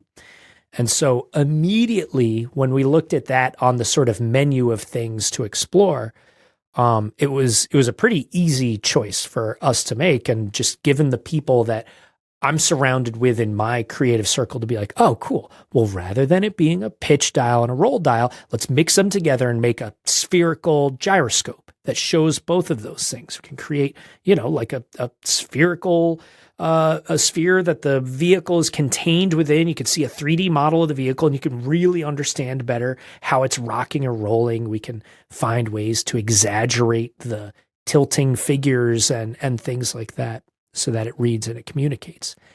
And an idea like that, we put that forward, and there were some folks at the automotive brand that were like, I think everybody liked it and was excited by it, but there were a few folks who were like, oh, well, like, but how would we ever get that done? Like we can make every kind of 2D visualization, but how do we make something that's like fully 3-dimensional? But as we're going through this process, and because like our very first proposal of this was we made a little 3D animation of it, and it wasn't perfect. It wasn't beautiful. It was kind of like lo-fi or whatnot, but you could immediately understand how it worked and what it would do and why this would be a better solution than having a pitch dial and a roll dial. And there would be other people higher up in the organization who would like catch a glimpse of that, or like, would poke their head into a room during a meeting or whatnot. And when they would see something like that, they would just be like, what is that? That's awesome. Like, that's cool. How do we get that in the vehicle? Like, that's sending my eyebrows upwards. That's opening my eyelids. That's getting me really engaged. What's it going to take? And then having someone that is higher up in that organization getting emotionally invested in a concept or idea, then all of a sudden people start finding a way. And GM basically fast-tracked a relationship that they were in the earliest stages of with Epic Games, who make Unreal Engine. And we pretty quickly rolled into that process and said, okay, we will be able to execute this because GM has greenlit the use of Unreal Engine, of a gaming engine, to create visualizations like this within the vehicle. And there were people at the company that I talked to who were flabbergasted. They were like, we never, like, things like that never just like happen or activate, or like relationships like these are like years in the making. But because there was something that was a clear enough North Star, and again, it wasn't a perfect prototype of the final product. It was just the right fidelity to communicate what was possible. And because it was built knowing that there would be ways to achieve it, it could be put out there, and all it takes is the right person who's high enough up in that organization to see it, be inspired, and then all of a sudden the momentum is there. And so I always tell people, you need to find those ways to balance, you even said it earlier in the conversation, you need to be able to balance the pragmatic qualities with the sort of like cinematic qualities. And if you don't start with the pragmatism, like the immediate people around you, the engineers, even other product designers on the client side or whatnot, they will shut it all down. They'll grind everything to a halt. You will get nowhere. But if those folks feel that you're supporting them and their needs, and then you're able to also at the same time generate materials that have the capacity to inspire, all it takes is inspiring the right person in the organization, and all of a sudden, boom, everything's fast-tracked, and the gates are much easier to just sort of breeze your way through in that development process. I'm going to steal that. The two things that you said is the pragmatic and the cinematic. I love that. That is fantastic. You already knew. You already knew it. And then the other one that you were talking about is somebody higher up getting emotionally invested in that idea. That just expedites so much stuff. In other words, like in traditional sense, people would say, only be having conversations with the person who's going to sign the check, right? That's like a rudimentary, old school version of that same sentiment. But this is obviously a little bit more nuanced and more evolved version of that. But at the same time, you're like, you're looking at not the company, but you're also looking at, okay, who are the people I'm working with? Who are they reporting into? And who's the final decision maker? But always keeping the North Star of the customer and that experience in mind. So I really like this approach that you have of like, I think you've even put in the notes of like guiding clients through the creative process, whether that's like showing a prototype, getting people emotionally invested in, and then overcoming some of those initial like change management consulting speak issues that happen.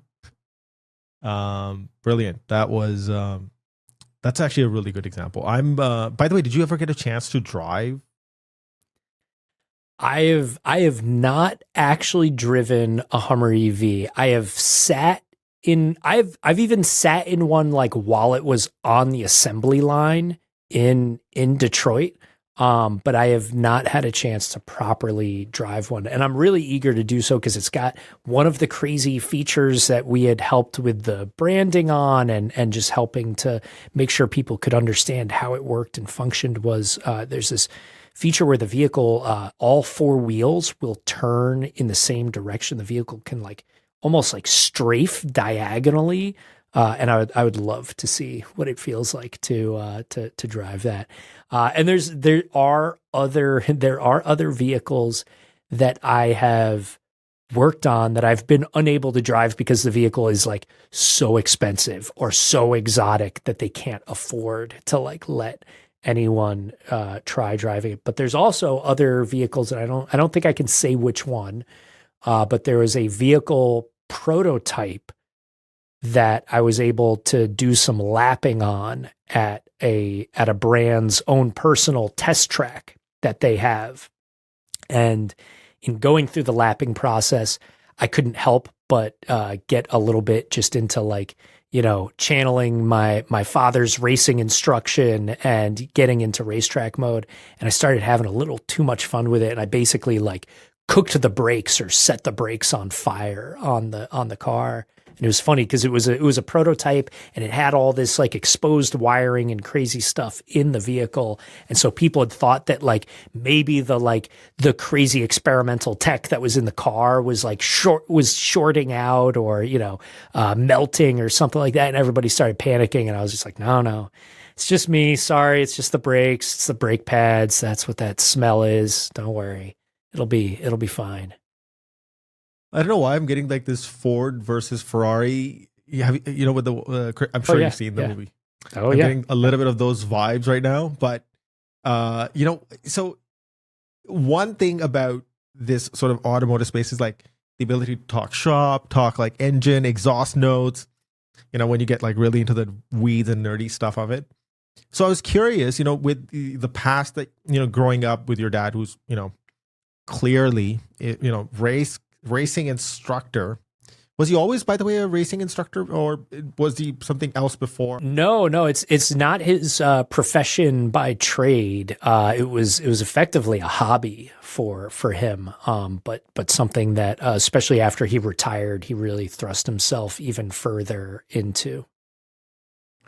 Right. So, and the reason I was asking that was, so earlier in the conversation, you had mentioned that, you know, that when we were talking about ugly interiors and how your dad was like giving you some wisdom about, you know, what's relevant to the driver of that specific kind of vehicle.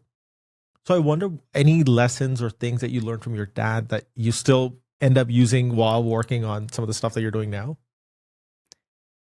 Yeah, of course. I mean, it's definitely a lot of just that spirit of really trying to appreciate and let the engineering aspects of whatever it is that you're working on, you know, really appreciating and putting those things front and center. And even with my taste in cars, I am more biased towards a car's performance and the way that it'll handle on a racetrack than I am by the aesthetics of it. Like so much so that like several of the cars that I've owned have sort of like image problems are not like, like if it was just the designer in me buying a car, like I would show up everywhere driving like a vintage Alfa Romeo or just something that's beautiful.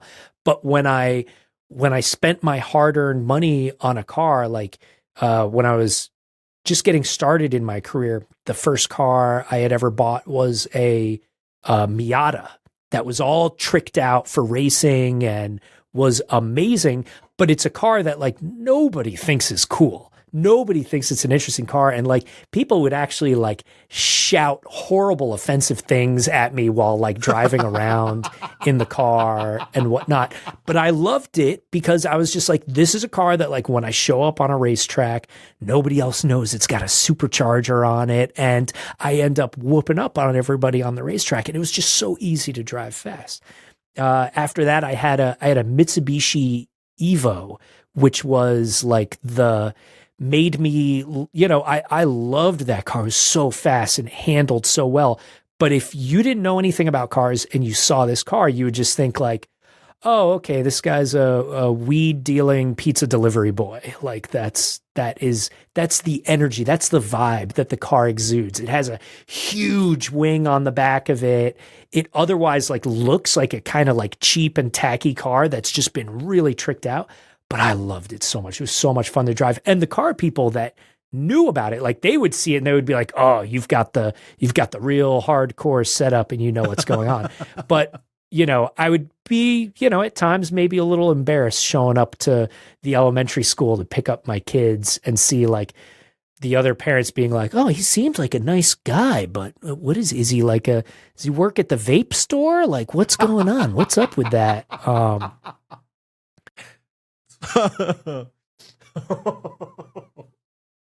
It's funny how these cars create a certain perception of who this person could be. Absolutely. In fact, I don't know if you watched Throttle House. I think James, or was it Thomas, he also has a Miata. Even though he keeps getting other cars, he always keeps his Miata. Okay, so you had the Miata, then you got the Evo.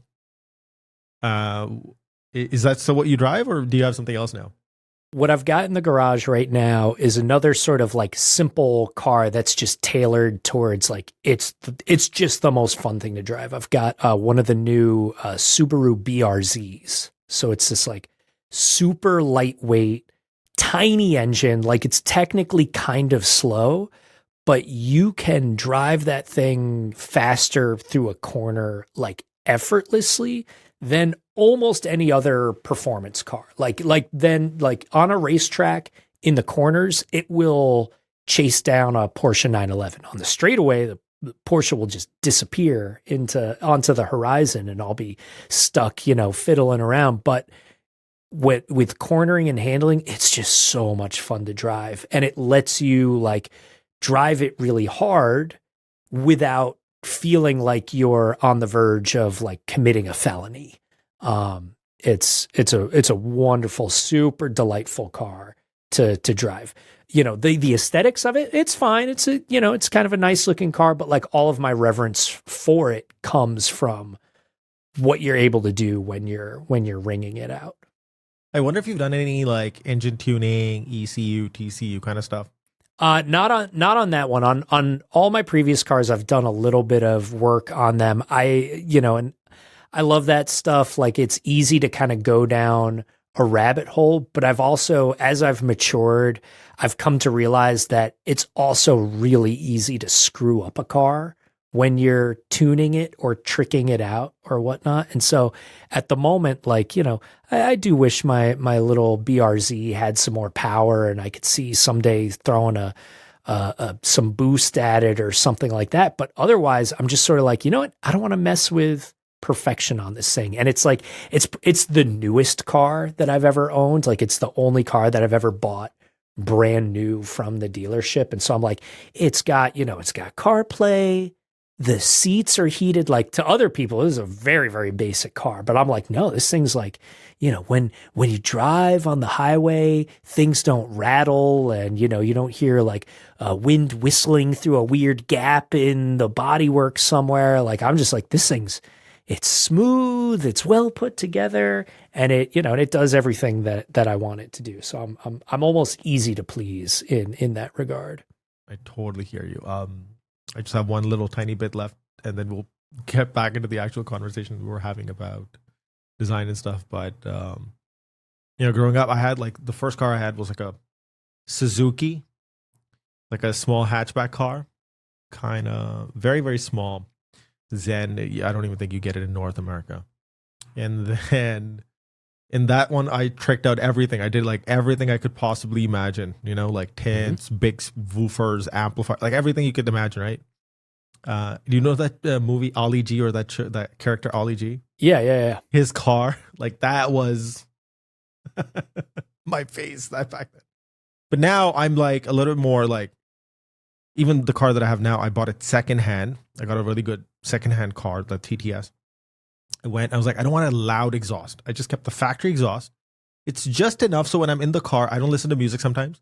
Just enjoy the sound of the engine and the exhaust, but it's not like overbearing. It's not like disturbing, like a grandma trying to get through her day, right? Which I find obnoxious, actually, for sound pollution. I totally align with you on that. But so I just did the stage one, and it just gave it just the right amount of kick. Wakes it up. Yep. Yeah. Right? Just stage one, ECU, TCU. And I just fully gutted the sound system because it was like really basic, and just went to the shop. They put in like Focal and, so there's like clarity and presence of the sound, and just all in the stock places, nothing protruding or anything. But that's it. It's just minor things. And on the exterior, did nothing at all. It just looks like a regular car. Well, it's amazing with those Audis, just that software tuning to the engine. It completely changes the way the pedal feels when you roll onto it and everything. And like with something like that, you probably, because that's a turbocharged 1.8 or 2.0? 2 liter, and it was stock 292, and now it's very close to 400. And it's a sub 4 car. Oh, that's a lot. That's a lot for a little car like that. Yeah. And yeah, it's basically your S3, but we remove all that excess weight and fat. It's actually the same as the Golf GTR. Sure. GTR, I think. Yeah. 4-cylinder, 2 liter. And the cool thing is you don't need a loud exhaust because it probably makes a really cool like intake noise on it too. Yes. When it's sucking the air into the turbo, and like, so there's all these, there's these other attributes that you can enjoy and sort of fall in love with through that process. That sounds great. Next time I'm up your way, I wanna ride. You have to drive it. You're gonna drive it. I'm gonna sit passenger. We can even drive up to the track. Done. I'm there.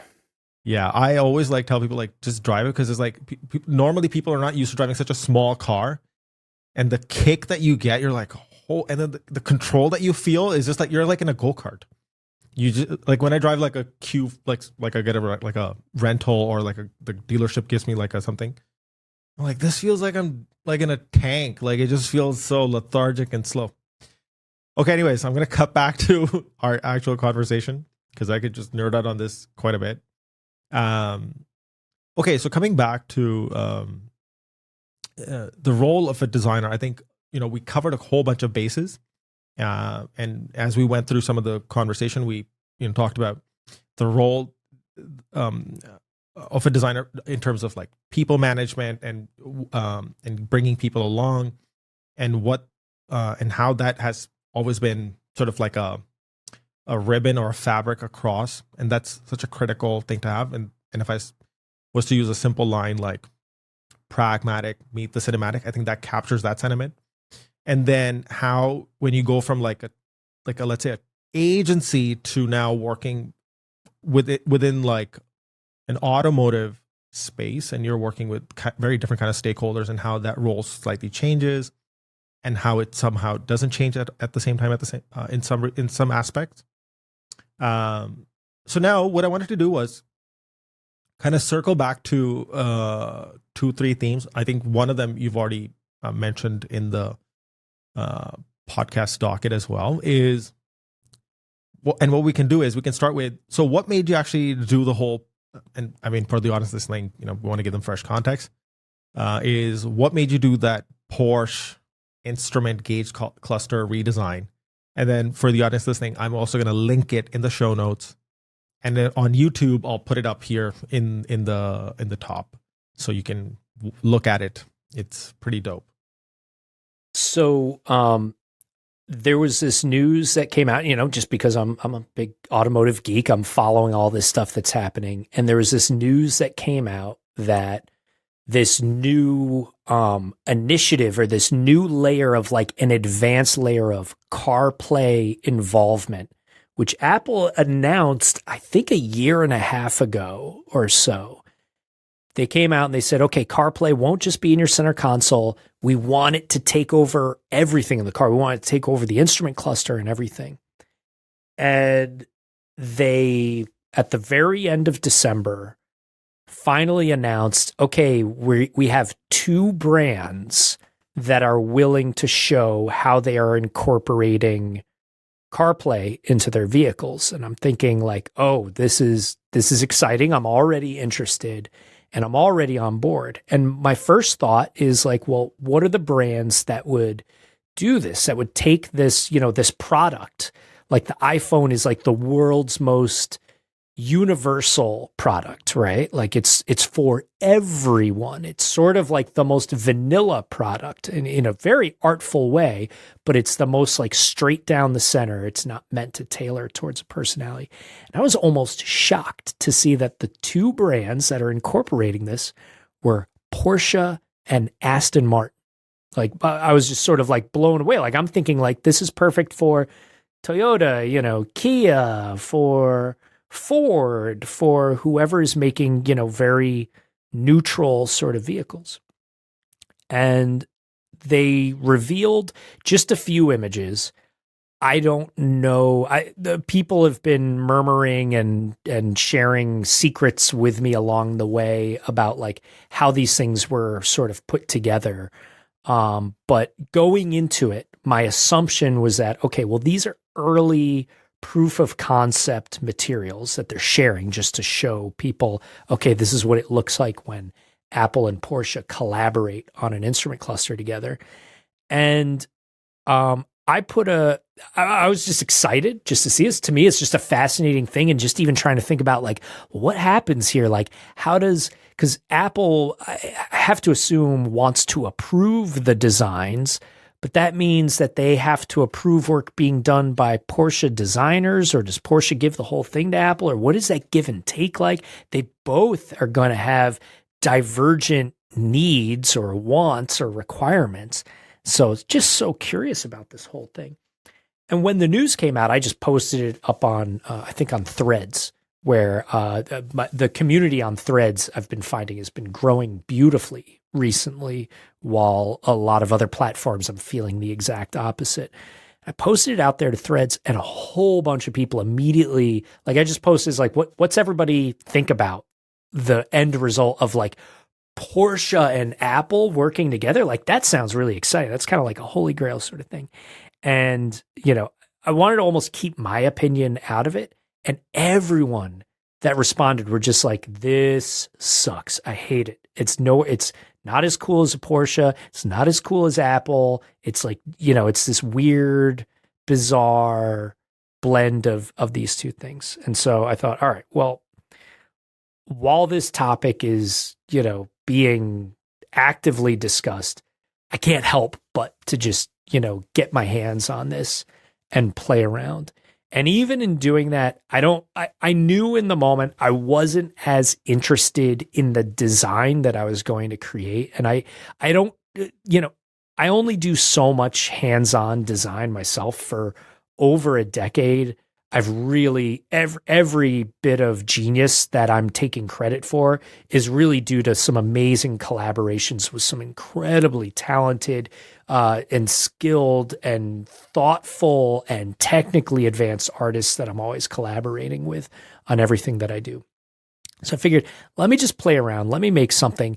But what I want to do is I want to tell the story why I'm making the choices, and also even how I'm like interpreting what they've done and some of the presumptions that I'm making about this.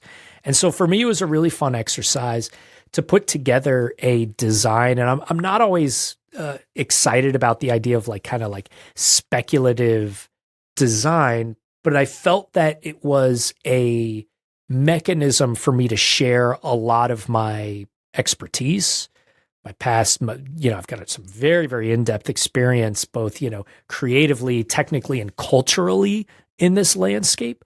And just also share a little bit of my mindset about, what it means when I'm approaching this stuff again from this sort of like multidisciplinary, it's got to be a useful product, but it's got to be an exciting product, and it's got to be a product that's technologically advanced and sound and all of these things, and just sort of weave that together into something that I put out there. And I was thrilled to see it got an amazing response. It got a response that's probably like 5 or 10x, I think, anything I've ever shared elsewhere in the world. And I think it's, a lot of the feedback that I saw was, cool design, but really insightful narrative that accompanied it all.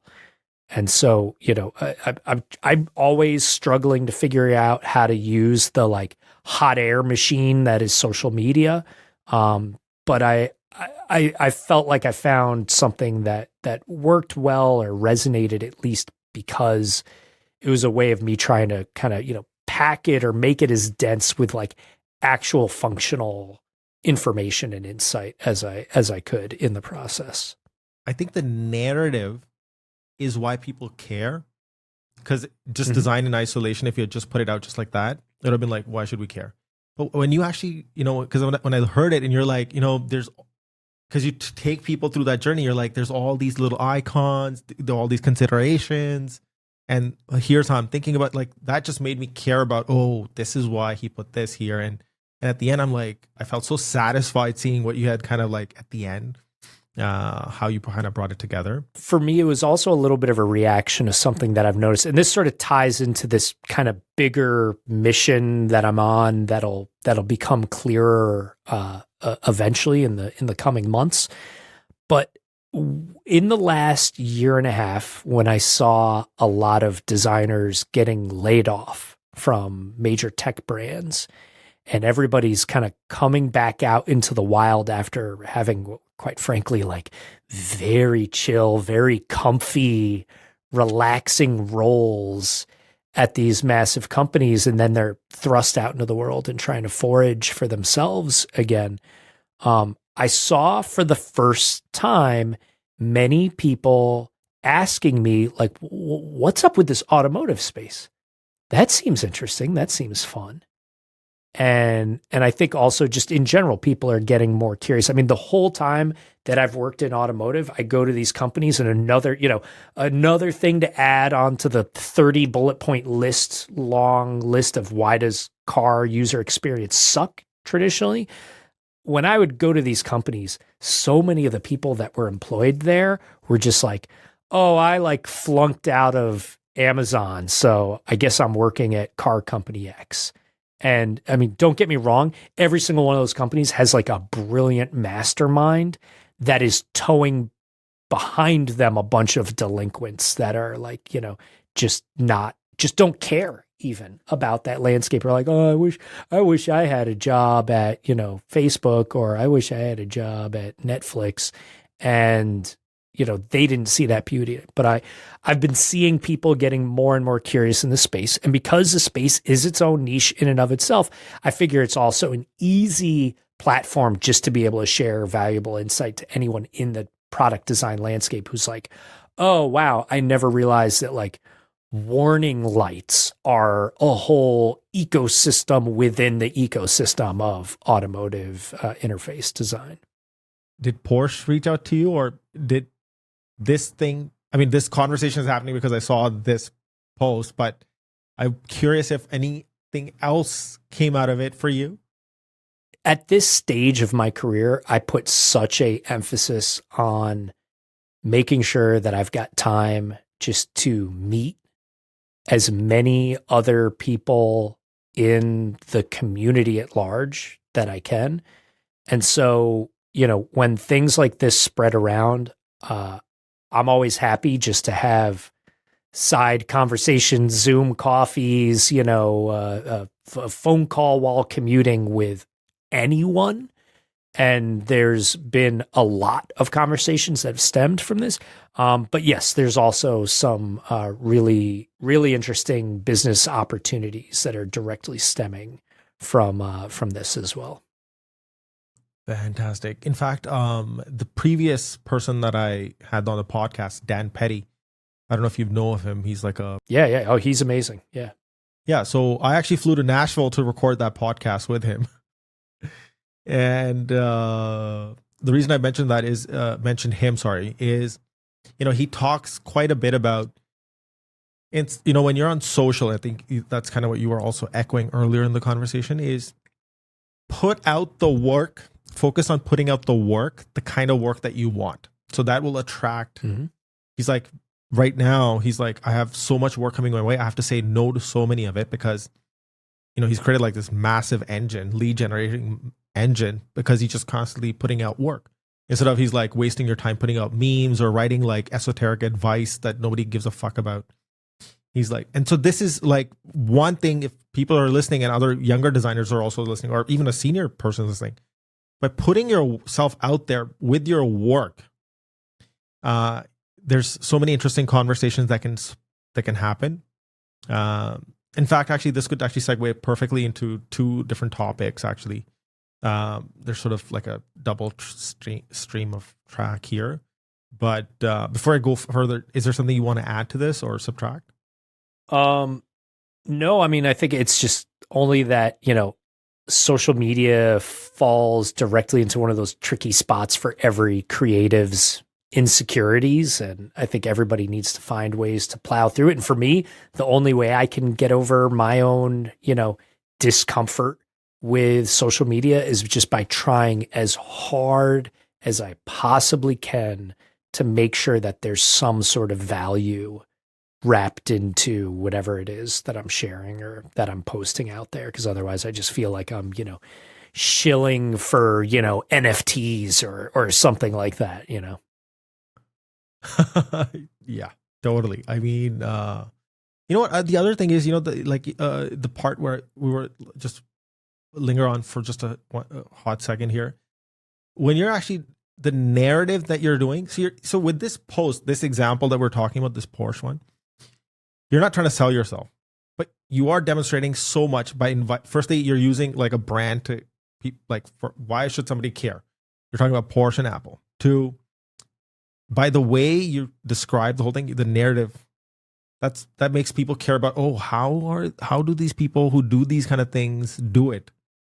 For non-industry people. So for the other designers, it's a great learning experience. And it's like a nice, healthy way to invite people into the conversation. So I just love it on so many different layers and levels. This actually perfectly segues into the next topic.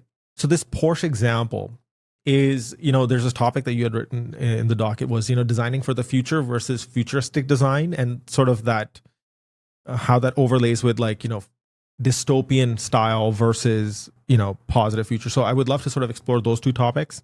So much of the work that I'm known for is creating these fictional technologies in giant movies, this stuff that is, for lack of a better term, futuristic in how it's presented. I've gotten very uncomfortable with the term futuristic. Like, to describe something as futuristic is to say that something is done in the style of the future, right? And because I've spent so much time working on real world products, like I do feel that like it's worth taking a moment to say like, well, how do you get to someone to say that feels like the future? And it feels as though we are in the future when I see that, as opposed to like saying like, that feels like that's done in the style of the future. And I'm very sensitive around the idea of like, quote unquote, the future being an aesthetic, being like a style, being a trend. I get really frustrated with the Tesla Cybertruck.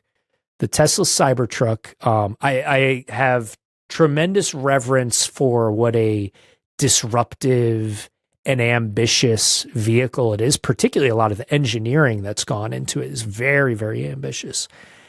But I'm very like perturbed by the aesthetic of it. Like, even aside from like how I feel about it, like as a design or as a style, which, you know, if you're curious, I do not like the look of it, but that's, you know, everyone can assess it however they want. I'm just bothered that in making this wildly radical vehicle, this total moonshot vehicle, this vehicle that like they're saying like we are throwing out all the norms and we're going to make something like nobody has ever seen before. And they were like, cool, what does something that no one's ever seen before look like? And they were like, you ever seen Blade Runner that came out in 1982? That's what it's going to look like. You know, like that's the goal. That's the North Star. Something that, you know, that when we were kids, we thought was a vision of the future as portrayed through fiction. That's what the real future is going to look like. And like, they're making something so disruptive, so crazy. And like, I would almost argue that it's objectively ugly, and that has still like, it's so different that has come around to making it cool. Which is a thing that happens, and there's nothing wrong with that. That's fine. And like, I know a lot of people that are like, that car's so cool, I would love to have one. I know a lot of car designers who are enamored with it, particularly because it's like breaking the mold. And even at their jobs, they'll now have more freedom solely because the Cybertruck exists. And those are all beautiful things. It just pains me that like, it could look like anything. Why does it have to look like a thing that someone telling a story told us the future would look like? And not only that, but told us that like 42 years ago. Like, when my kids see one on the road for the first time, like, they're going to gasp and they're going to be like, Daddy, like, look at that car. Look at how crazy that car looks. What is that? Oh, it's a Cyber. Why, you know, Daddy, why doesn't every car look like that? You know, why did they choose to make it look like that? And I'm going to be like, well, you guys know who Ridley Scott is? And they'll be like, no. You know who Sid Mead is? No, yeah, no, of course you don't know who those guys are. They're both, well, Sid Mead passed away and Ridley Scott is an incredibly elderly man, but do you guys know who Harrison Ford is? No, you don't know who Harrison Ford is? Well, geez, how do I explain this to you? How do I break this down? And so it's like, it's the weirdest version of the sort of like, you know, skeuomorphism or things being based on things that maybe it's not relevant for them to be based on that anymore. But like, they already had the guts to just make whatever they wanted, but that was what they chose. And so I just wish there was an alternate future where it went in a different direction. At the end of the day, whatever, it's just me whining. Again, there's so many other aspects of it that are groundbreaking or are ambitious or are disruptive. And I think they deserve credit for that. I just wish that it could have ushered in something totally new aesthetically, and it didn't. Fair point, actually. I actually thought that was actually an interesting take on the whole thing, because I haven't heard yet many counter sort of perspectives on it.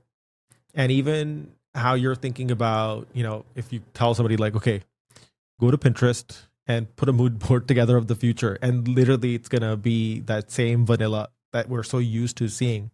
Well, and it's going to be like weird fonts. Like, it's going to be fonts that were on rave flyers in 2004. Like, it's going to be all these other things. Like, there is like stuff that falls into what our idea of the future in air quotes is. And to me, it's just a weird thing. Like, I want to make sure that we're navigating that responsibly. And, film and fiction are the great sort of like proving ground to evaluate it through. Like, to me, the movie that did the best job of capturing the future was the film Her.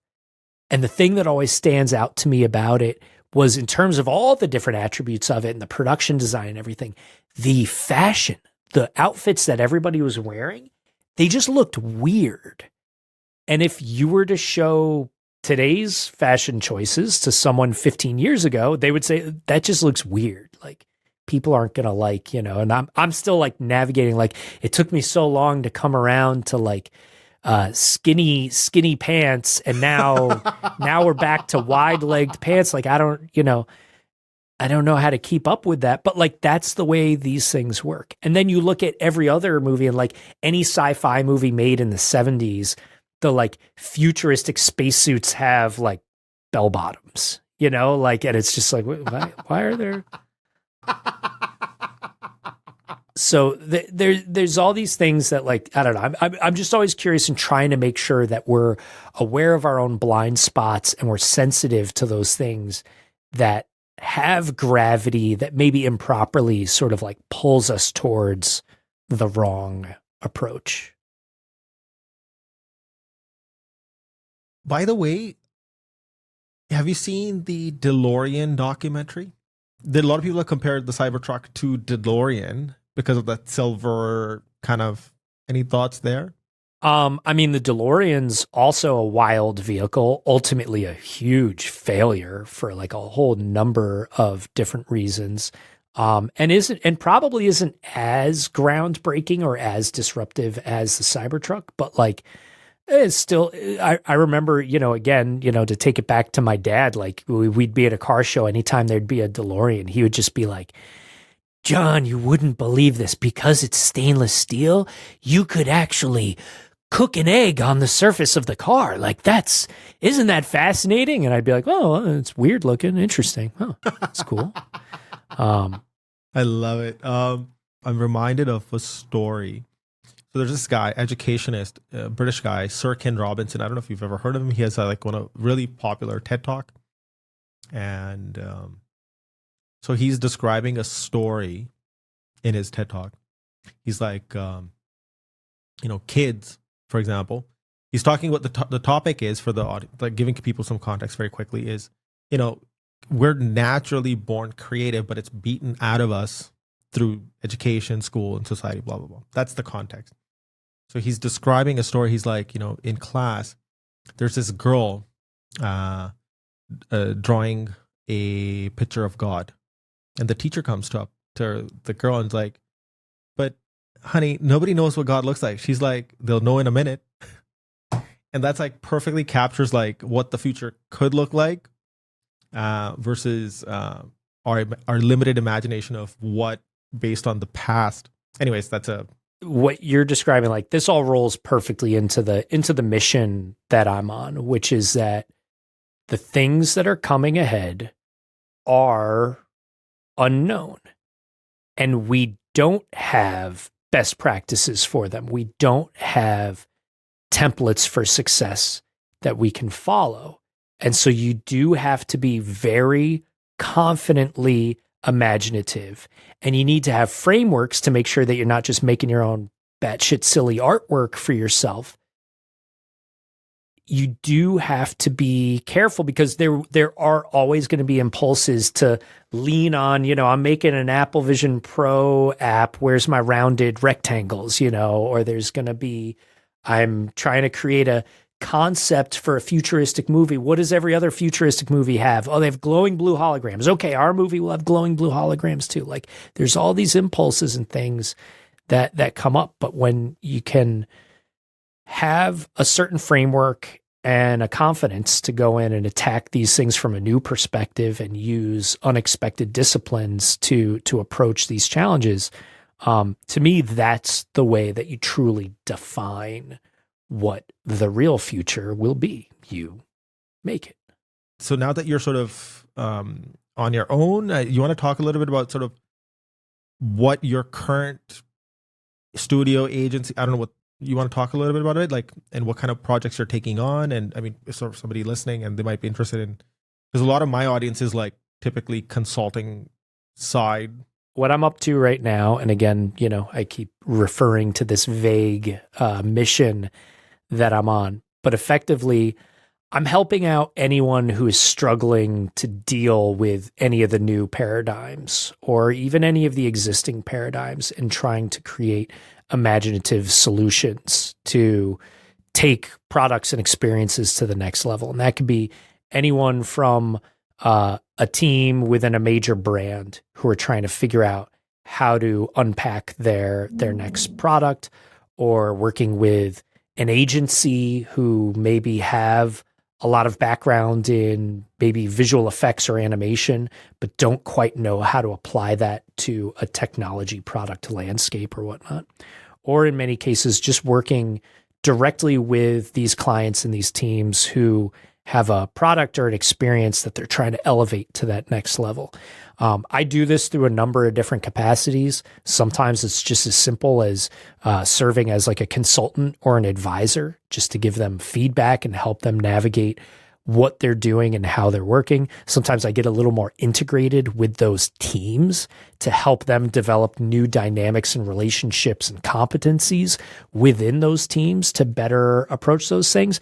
And more, I'm finding myself just building teams around those needs and around those sort of projects and initiatives. The project I'm most passionate about at this moment, at this exact time that we're talking, is something where we have an amazing team that's built around a client's product that is completely out of this world. And it's taking a blend of super high fidelity execution with unusual disciplines, but also a whole lot of tremendous sensitivity around the sort of like impact that this technology will have on the zeitgeist, and how this technology may seem overwhelming or threatening or too futuristic or whatnot, and balancing those things together. So I realize that's a pretty wide spectrum, but if any of what I'm saying resonates with anyone that's out there listening,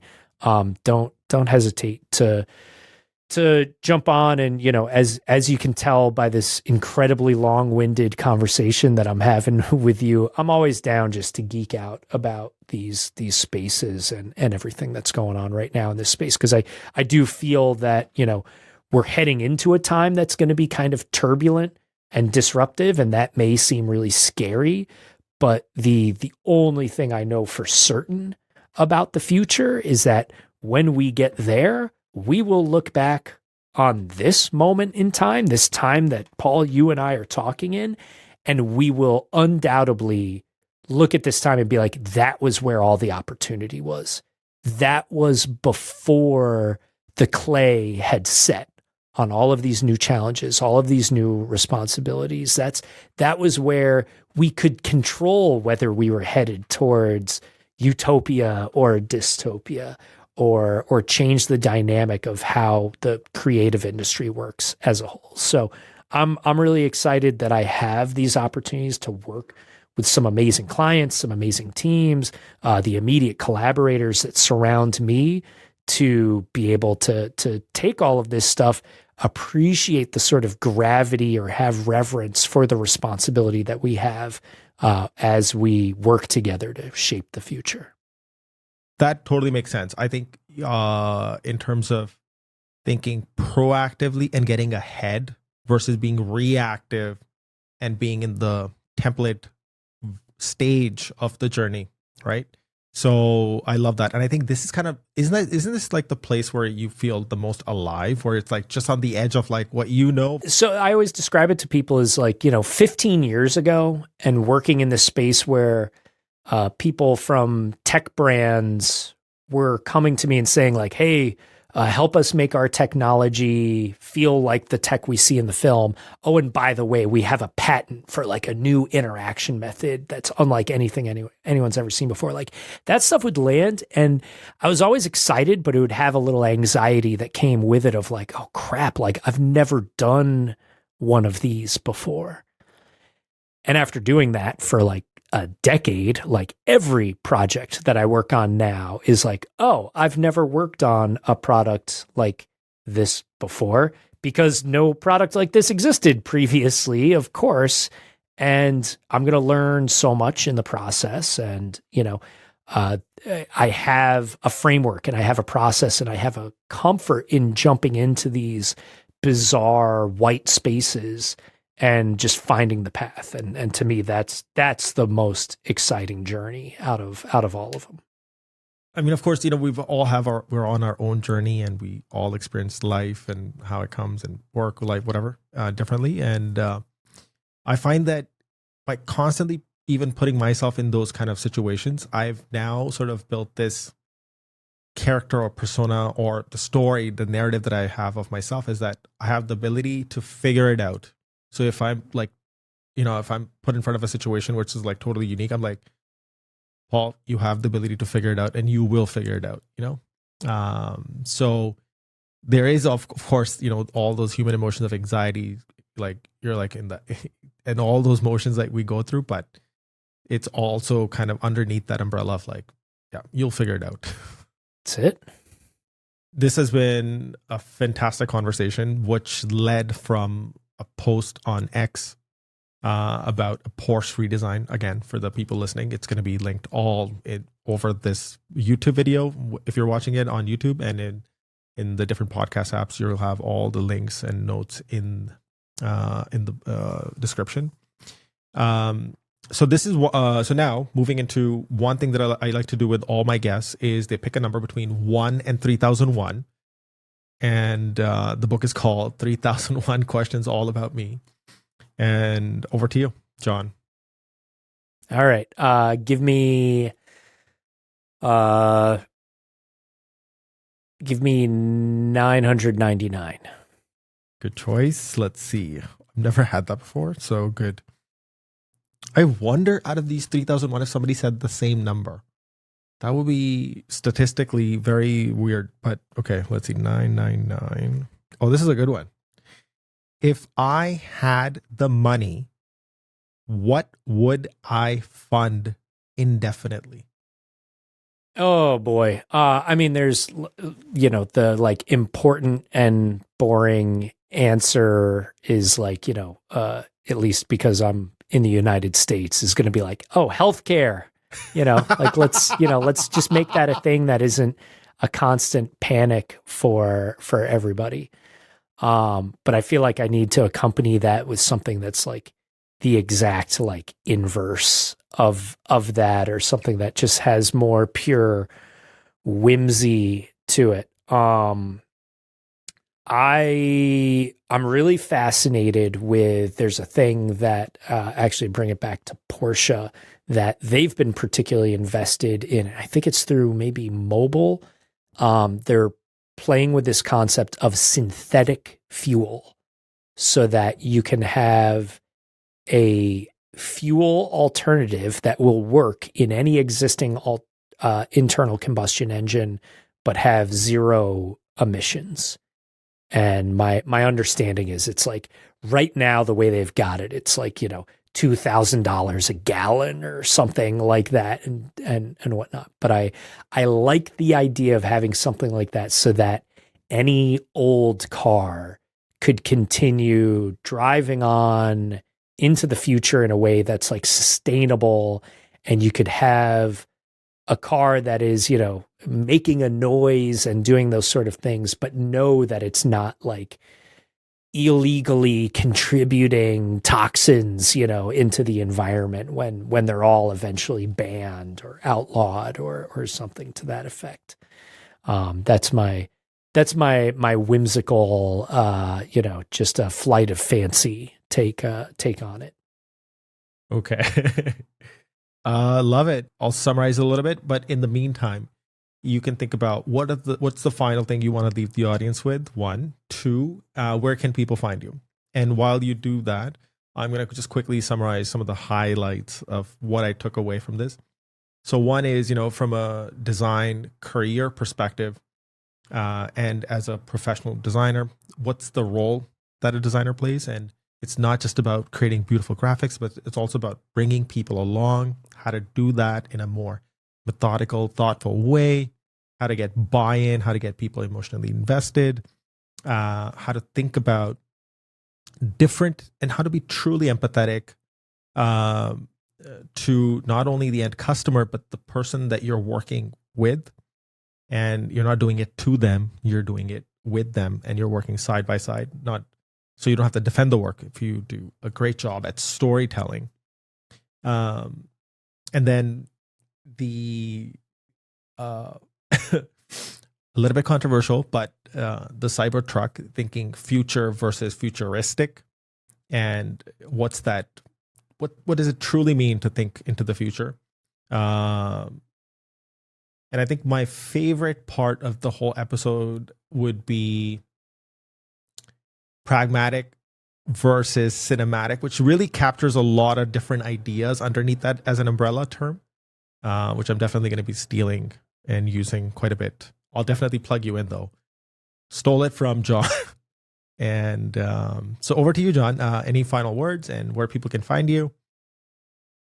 So my final thoughts for anyone who's out there in any creative capacity is to make sure that you are owning the creativity that you offer and that you provide, owning the expertise that comes with that, appreciating that many of the time the people are paying you not solely because they want to tell you what to do, but because they need your expertise, and appreciate that that's a huge responsibility and everything that comes with that. But to, take that mantle, leverage the intense empathy that I think is required to turn that dynamic into the best possible outcomes for the people that you're working with. And to me, everything else is sort of a subset of that. Otherwise, you can find me via my home base of johnnymotion.com. Definitely keep up with me via Johnny Motion on Twitter is the most central space, but you can find me on most of the other platforms as well. And stay close because I've got some wildly exciting projects that I will be able to share soon. One in particular that is very much a sort of like never done before in the digital experience space that I'm excited to share. And that will all also play bigger into a larger sort of mission that I'm on as a creative in my journey and hoping to provide a little more continued insight into how these different creative sort of like dynamics and disciplines are going to play into this whole new era of experience that needs to be solved and needs some very smart, very thoughtful, and very imaginative people leading the charge on this new horizon. All right, John, this has been super fun. I really enjoyed the conversation, learned a lot, and hopefully we can have you come back in the near future. That sounds great, Paul. Thank you very much. It's been fun chatting with you. All right, folks.